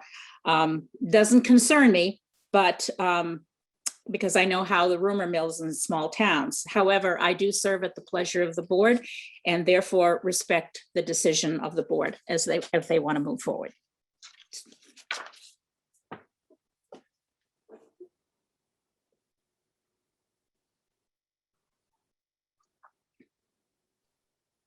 I'm going to make a motion that we continue with our interim town manager. Fran is doing a good job for us. I think she will continue to do a good job for us. And she is more than well qualified for the job. Do I hear a second? Second. Any further discussion? I just had a couple questions. Sure. I know as people in town as well as myself, we're just concerned with the timing of everything. Fran, I've known you for a while in your position and I think you do a great job. My concern is with the timing of how things happened.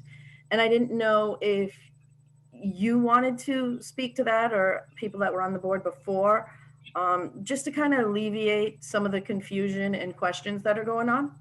Why don't we Again, have as I said, I'm sorry, Eli. As I said, the timing was such that Eli had been doing it. We had discussions with legal where she expressed concern that this was not advisable to have a selectman in there and felt that we should appoint an interim. It all happened at that point. Eli, you want to make any other comments?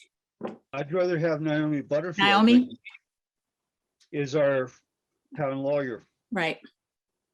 from Mitchell and Mitchell Group. Yeah, I mean, the concern was that although Eli was just trying to keep the lights on and keep contracts flowing, that the statute explicitly prohibits a select person from serving as town manager or a town manager serving as a select person. And the office is not overly staffed. So somebody needed to be in there getting stuff done. Things were piling up, and the absence of a town manager, even for simple things such as scheduling town meetings, I mean, not town meetings, select board meetings. 91A and the open meetings requirements are such that as select people, you can't email each other in between meetings or have discussions about town business outside of a select board public meeting or a publicly noticed meeting. And therefore, that is one of the things that the town manager does. It's he or she is the kind of spoke of the wheel who is able to reach out and get people's schedules, put together an agenda.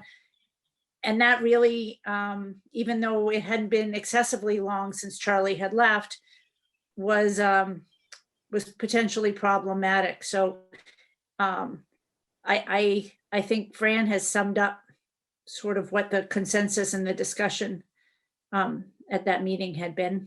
It was done at a public meeting. So I don't have that much more to add.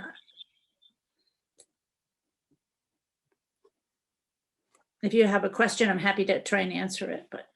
Well, going by what you just said, there's not supposed to be any communication or anything. People have asked, and I've had the same question. I mean, Fran resigned and they went right into non-public. So it seems a little, I don't know, put up that it all happened like that. Again, I'm not saying Fran can't do the job, but the way that it went down, a lot of people had questions, myself being one of them, as to how, you know, Fran would resign and then go right into non-public and she would be appointed if it had not been communicated or talked about previously. As counsel, I can't really speak to that. I believe there was a noticed non-public session for that meeting, but I don't think that's my role.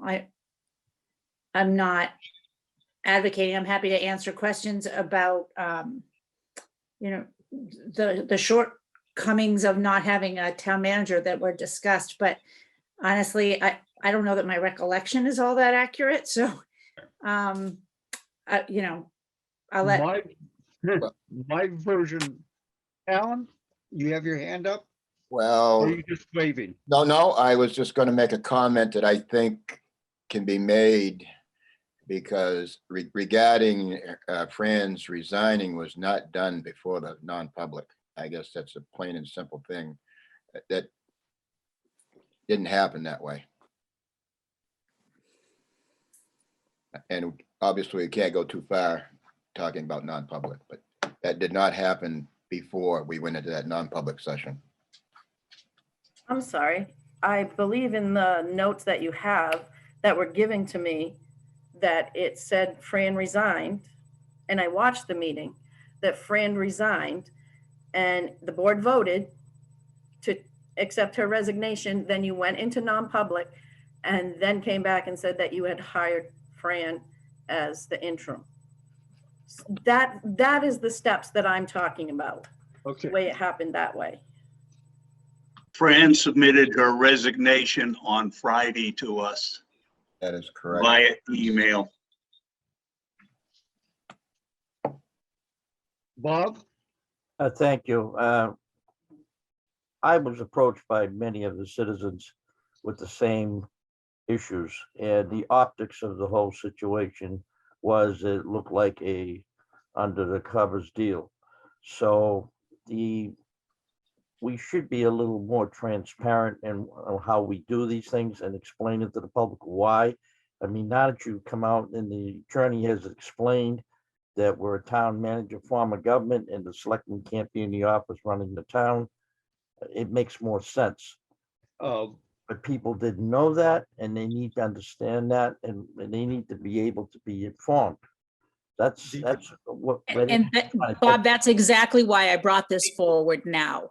Yes. Believe me, this was not my choice. It was a discussion we had in a non-meeting with legal where we were advised, we were not following good advice by having a selectman in the office. And the suggestion was made in a non-meeting with our attorney that, we needed an interim town manager. And then the discussion happened that, I might be a logical choice. And again, this was not my choice, something I did not want. And I understand the optics, which is exactly why I brought this statement forward now, so that people can understand. Because I think, transparency should happen, but we had to make a decision fairly quickly because I felt that what we as a board were doing was not advisable based on advice from counsel. But you do see how the problem came about. Of course, Bob, and again, that's why I'm making the statement in public now so that people understand what happened. I heard the power play. I mean, believe me, I've heard all of the rumors, and that's the way it is. But that's why I'm here telling the public right now why it happened, why I did what I did. And again, if the board, majority of the board is going to be more comfortable starting this process again and appointing somebody, I have my letter of resignation all prepared, and I'm, willing to hand it in. I don't think that anybody was asking for that, Fran. They were explaining why they were uncomfortable. The citizens were coming to us at the polls. Right. Understood, Bob. Thank you. I won't belabor it. Okay. Did that answer your question, Ann? Satisfactorily? Yes. Please know that it is my sincere wish that we find a replacement as soon as possible. And if there's anything I can do to move this forward, I will so do.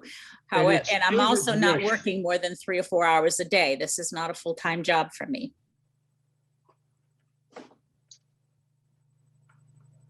Anybody want to say anything else about this?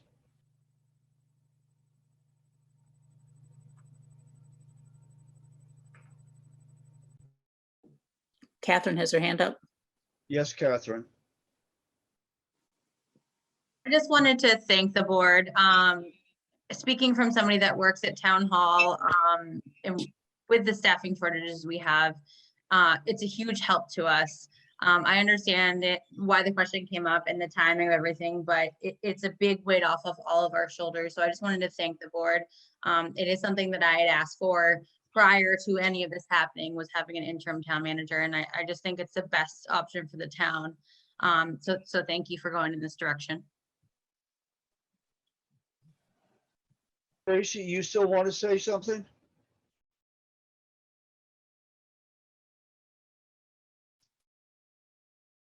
Shall we move on? Meeting schedule going forward. Eli, you didn't take a vote. Right. Oh. Okay, it's been, What do we have to Andy? vote on? There's been no motions. Yes, there was. There was? Oh, Andy moved that we continue with Fran as the interim town manager. oh, I'm sorry, I missed that. Alan seconded it. We had the discussion. Roll call, Alan Silly, Aye. Ann Barney, Aye. Bob Letourneau, Aye. Andy Fitch, Aye. Eli Badger says aye. Meeting schedule going forward.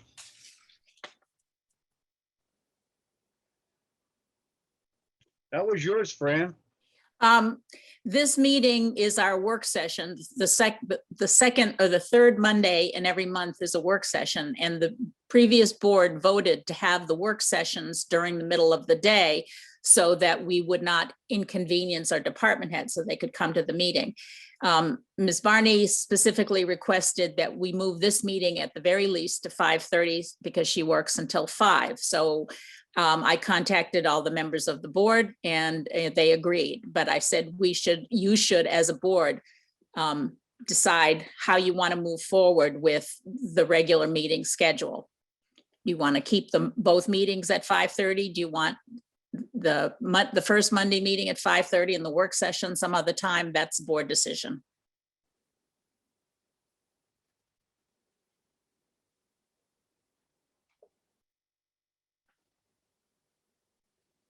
Because we now have a working board member, we need to accommodate them. I think both meetings have to be at 5:30. I guess I would agree with that. I appreciate that. Ann agrees with it. Alan, I agree as well. works for me. Thank you. Next up is taking minutes for meetings. We are very grateful that Mardine Badger has filled in for taking the minutes since Charlie left. Charlie used to take his own minutes. It is my recommendation that we hire somebody to do this, or find out if somebody at the town hall is willing to do this. I do not recommend that any member of the select board nor the town manager take minutes, because you can't fully participate in a meeting if you're taking minutes. So I think you need to identify somebody, and it could be a paid position. That's not unheard of in this town, to take minutes for these meetings. I don't see a purpose of hiring a new person. There must be somebody in the office that's willing to do it. We have employees. You want to add more employees to the town? Not necessarily, but it's been done. I'm just saying you need to identify somebody, whether it's paid or unpaid. I don't think it should be a town manager or any member of the board. But you as a board need to identify somebody who can do this. I don't disagree with that part. I think we ought to offer the current occupants of the town hall who are capable of doing this, see if they want to do some overtime and record our meetings.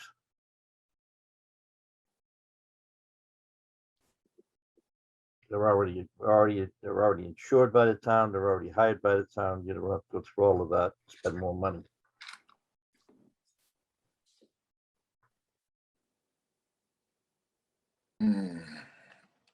Anybody else? I'll go along with that, to see if there is somebody who would want to raise their hand and take minutes of meetings. I think that's the place to start before we just go make a decision. We also have a lady who's been doing the minutes for another board that we may be able to tap for that. We'd have to ask her, Paula Hancock.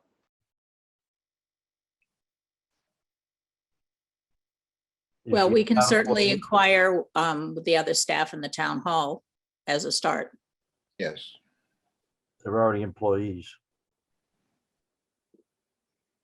But if none of them wants to do it, is willing to do it, you need to think of a plan B. That's right. Okay. So we'll ask a couple people at the office.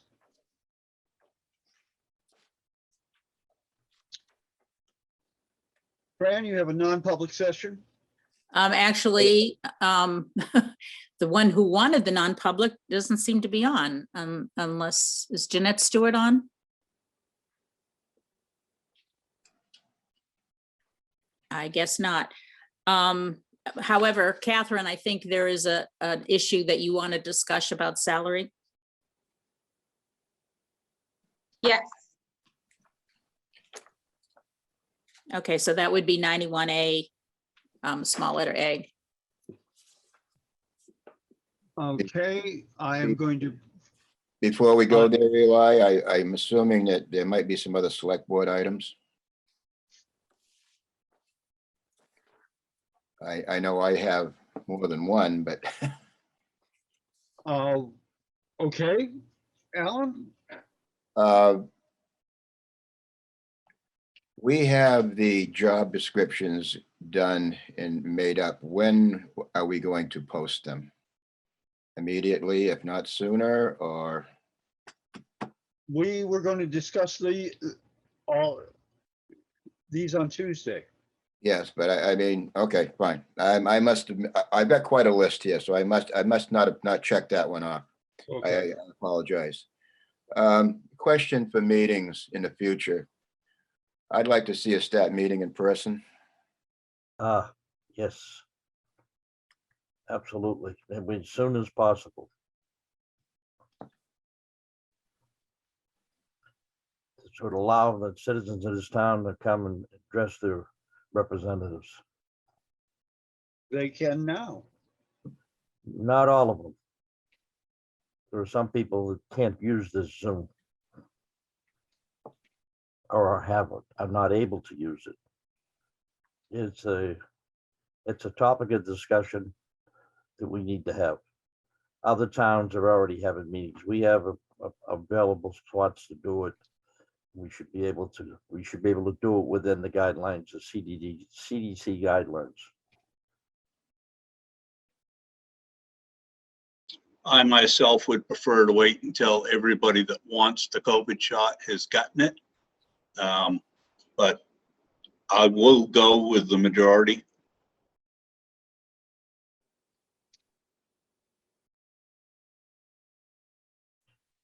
Would that mean everybody that came into the meeting too, Andy?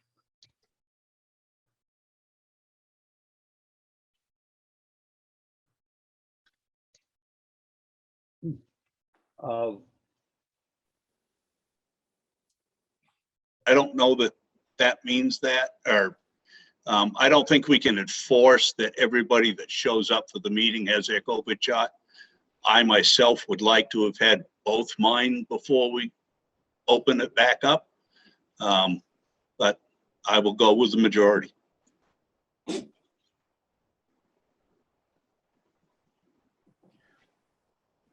I would like to ask, the area where we're going to have it, is there a way to ensure that, people are 6 feet away if wanting to be there? I mean, we have to do that.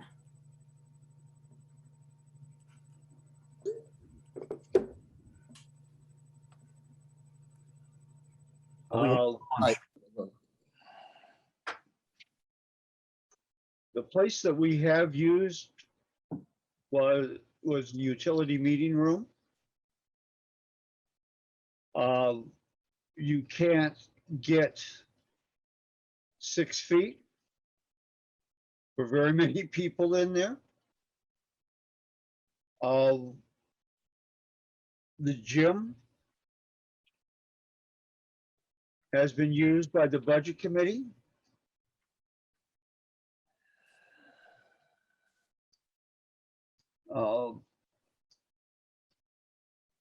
Is there a way to make the gym so people who do not want to go there can still use Zoom? There is a way. It becomes expensive, but there is a way.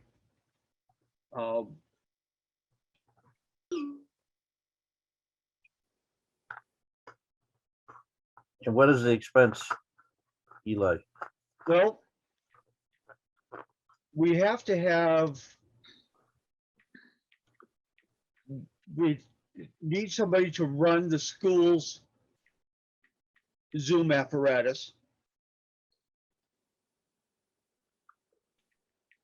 And I think the last time for the meeting,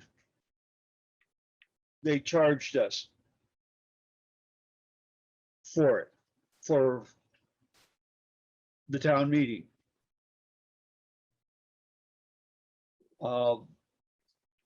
Now,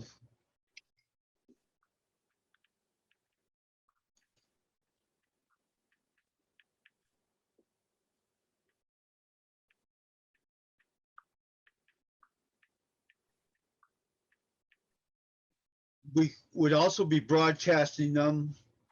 We would have to see if Andrew Fenn was available for setting up Zoom or live broadcast and Zoom from any point. Wouldn't necessarily have to be Zoom. I think you could do the live broadcast with the cameras, right? You can do, yes, but at the same time, you could do it with Zoom. For people, if people wanted to participate, like tonight, that would require a Zoom connect, a Zoom or a GoToMeeting or Microsoft Teams, or a number of other of the video chat type things.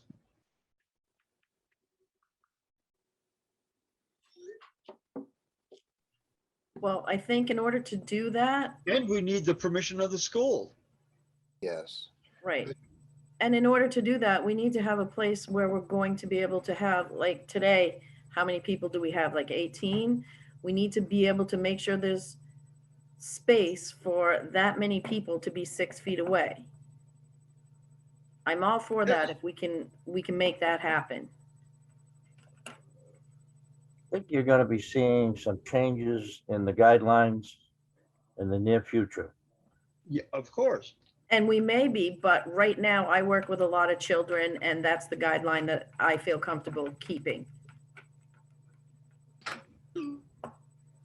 Okay, I brought this topic up for discussion, and I will just state that 6 Collins Street is set up for exactly this. The only other alternative would be at the fire station, but that is another matter to be discussed. I brought this up for discussion more than anything else. I'm not going to force a vote tonight on this. Alan, how many people, do you know how many people could get 6 feet apart in the Collins Street? I believe Chief Heath knows that. I don't want to venture a guess, but it would definitely hold the board and a few more people. I mean, it's just a case of, my feeling is the closer we get together, the more work we can accomplish in a shorter amount of time. Yeah, and where I'm going with this, Alan, is we had 20 people here tonight. Will that room hold everybody? Probably not, but I don't expect 20 people to show up either. If that is this case, then we'd have to do something different. Eli, may I say something? Yes. Opening it up does not necessarily require that everybody show up in person. If you have to keep a Zoom option because there are those who will not be comfortable going in person. So you have to have that option open. If you're going to insist that the whole board be there, I think that's more of a problem.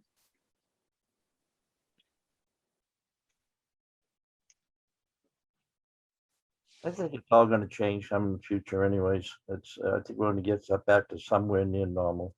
Okay. Like I say, I'll bring this up again at another time. I would like it to be normal. I would like to feel comfortable going to a meeting and sitting and being able to discuss things face to face. While this is face to face, we are discussing things face to face. There is something to be said for actually seeing everybody in the room.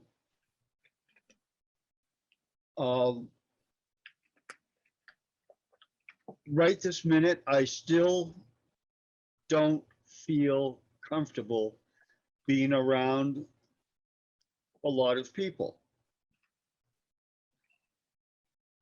Well, you just sat through an entire election process down there at the gym. You're pretty good, healthy, and you've done it 2 other times in the fall. Yeah, I'm just saying it's possible. I've had other meetings and we've done it with mask and CDC, guidelines, and it hasn't been a problem.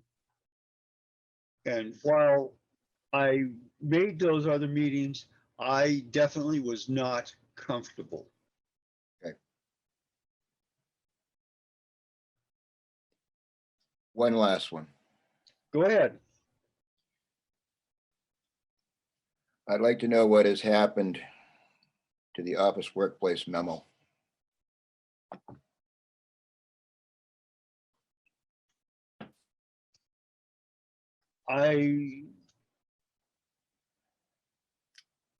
We were going to bring that up. We still have to we had not completed discussion with everybody, with all of those people who wanted things added to it or changed. Well, they've had plenty of time to do so. Yes. Okay. I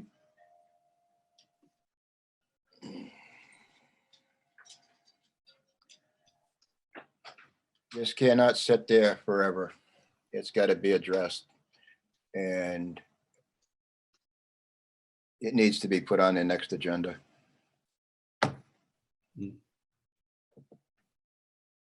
Okay. Thank you.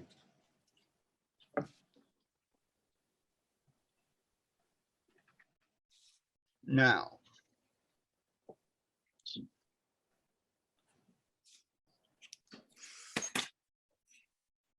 Okay.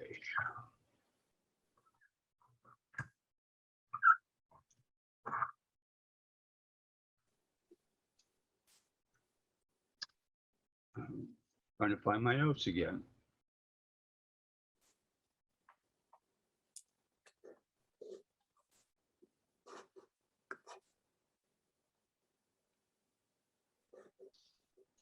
Oh, now I've got dings.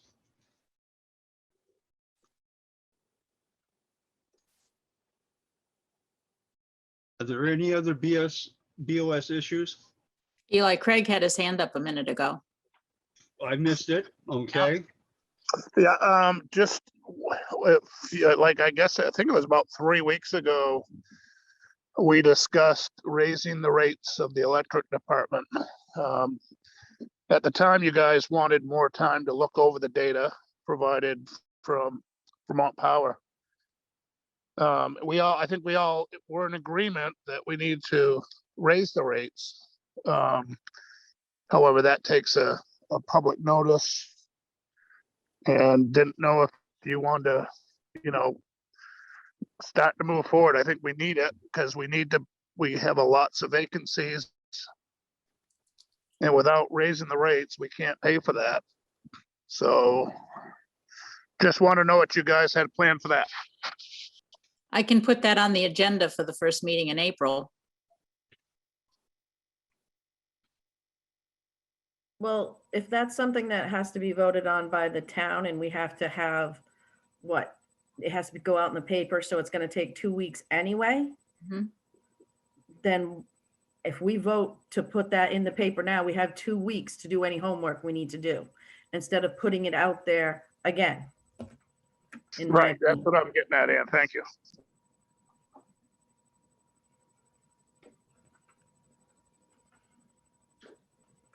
I guess my feeling is, do you want to set a date 2 weeks from now for the public hearing, and within that 2 weeks, we can hold some, a special meeting and discuss whether we want to raise it a penny or a penny and a half or a half a cent.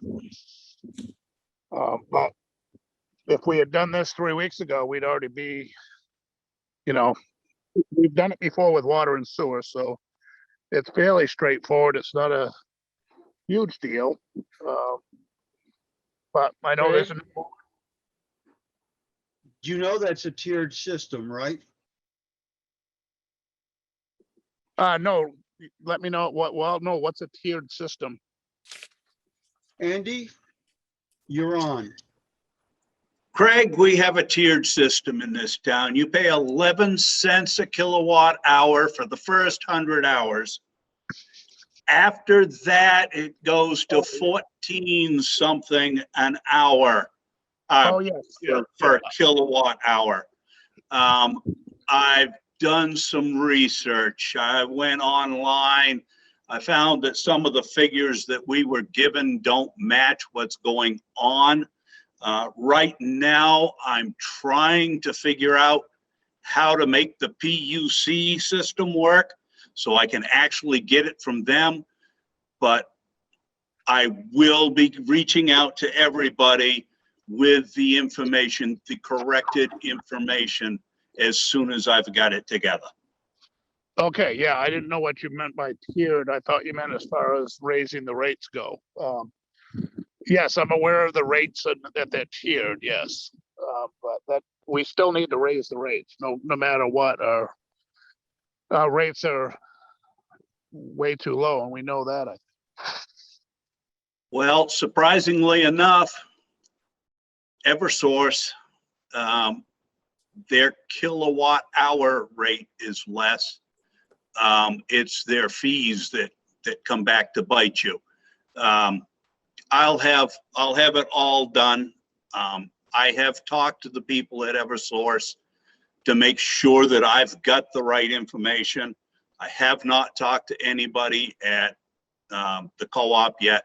I want to make sure that we have the correct information so that we know where we can go with this. Okay, that's great. I didn't know anybody was working on it, hadn't heard anything about it, so.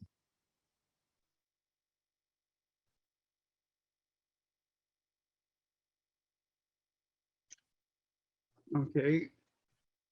I do have one thing. A couple of weeks ago, now, maybe just over a week ago, there was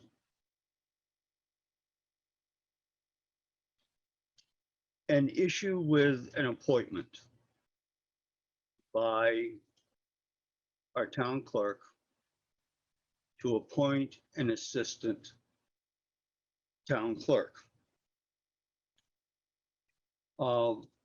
I had called the Secretary of State's office and got Bud Fitch. And he told me that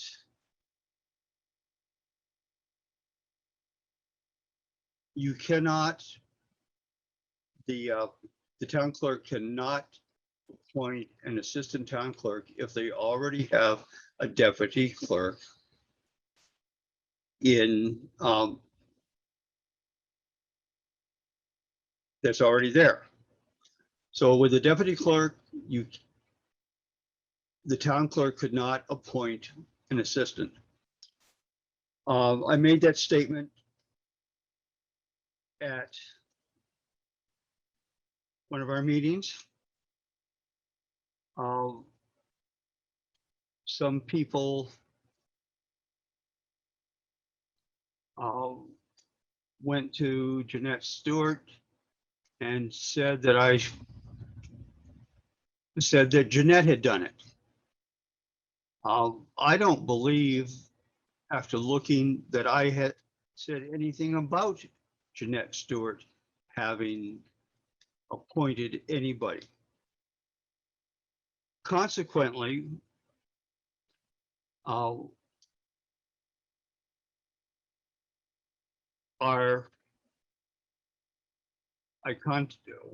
Mitchell and Bates was the Mitchell group was contacted and found out from Mr. Mitchell himself that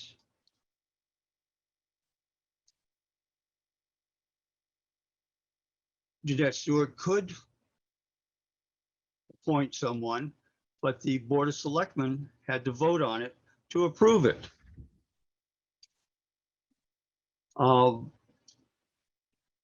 Ms. Stewart wanted an apology from me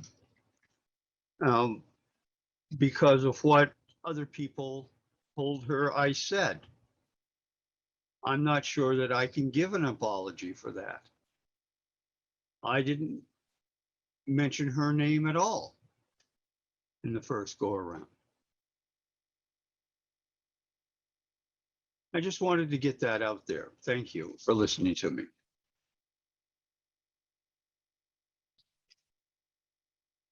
Is there any further business before this board? We didn't decide on a date for the electric department public hearing. Okay. When do we have to notice that in the paper, don't we? Yes. Excuse me, can I step in for 1 second, Eli? Go ahead. I think you should take a look at 41:45-C. RSA. 41:45-C. I'm Do sorry. you have the dash- citation? Dash small e. Small e. Okay. It just talks about deputy temporary capacity of the town clerk. So, Yeah. so that's the law that controls the deputy. Yeah. Just- Well, I did say that Jeanette Hood appoints on, but it, according to No, Mr. Jeanette can't Mitchell, appoint it. The town clerk has to do the appointment. That was, that's not what Mr. Fitch said from the state. But I won't argue with that. It had nothing to do with Miss Stewart. just read the RSA. It'll explain it to you. I don't want to Okay. belabor it Yeah, here. that's fine. I was going on what I was told. That's the law that applies. Yeah. That's fine. The meeting.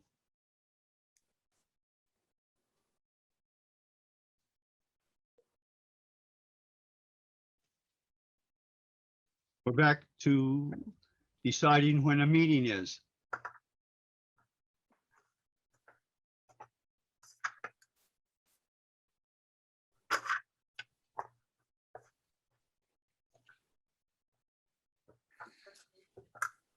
First meeting in April, folks.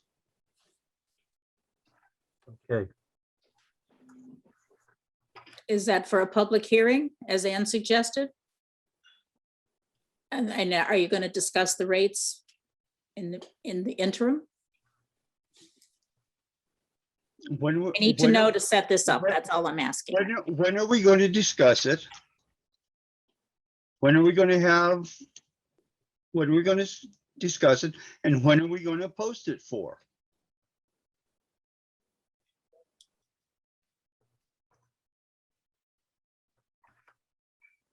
Can we add this to the itinerary for the day we're going to do the job descriptions?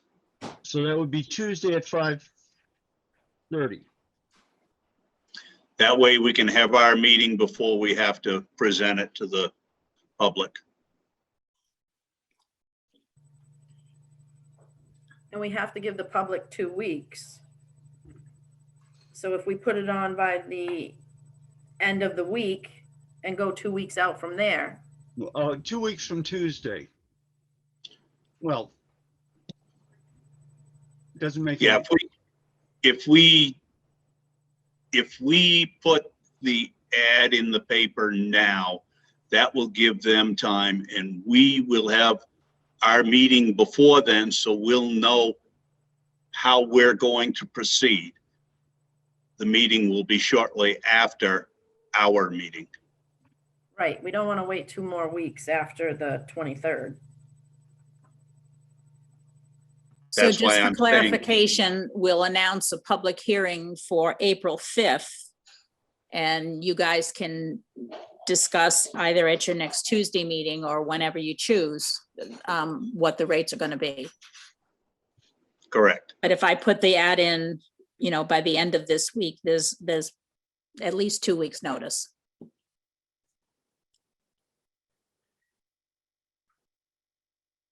That sounds perfect. Yes. Okay, so then are we gonna discuss this on the 23rd? That'll be a second item on that list.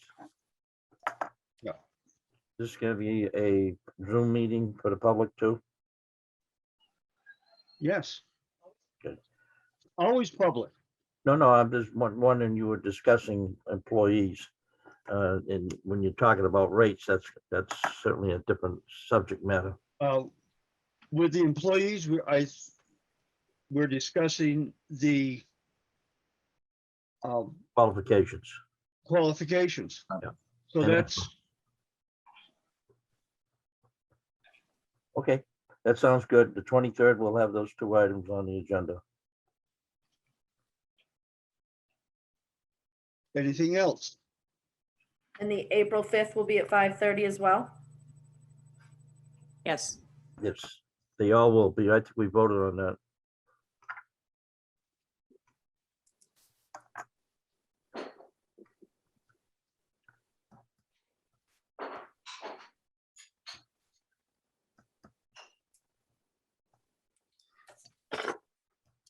Going for the third time, anything else? Do I Motion hear a to motion? adjourn. What? Motion to adjourn. We Do I hear still a have a second? non-public. You said the person was not available. Yeah, but I believe that Catherine has another subject, another All right, I'm sorry. salary Okay. issue that she wants to discuss. Is that correct, Catherine? Yes. Okay. Is there a motion to go into non-public? I'll make that motion. At 7:51. Roll call vote, Alan Silly. Aye, Oh, is there a second first? yeah. I'll second it. Okay. Any further discussion? Alan Silly, Aye, Bob Laterno, Aye. Ann Barney, Aye. Andy Fitch, Aye. Eli Badger. We are out of non-public session.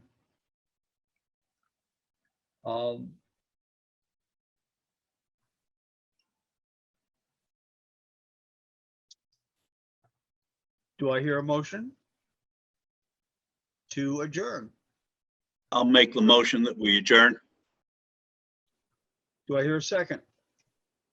I'll second. Roll call, Alan, aye. Bob, Aye. Ann, Aye. Andy. Aye. Eli Badger says aye. So thank you. I Good think, night, everybody. thank you, I think, for your vote of confidence for me to continue. Thank You asked you. for it, you got it.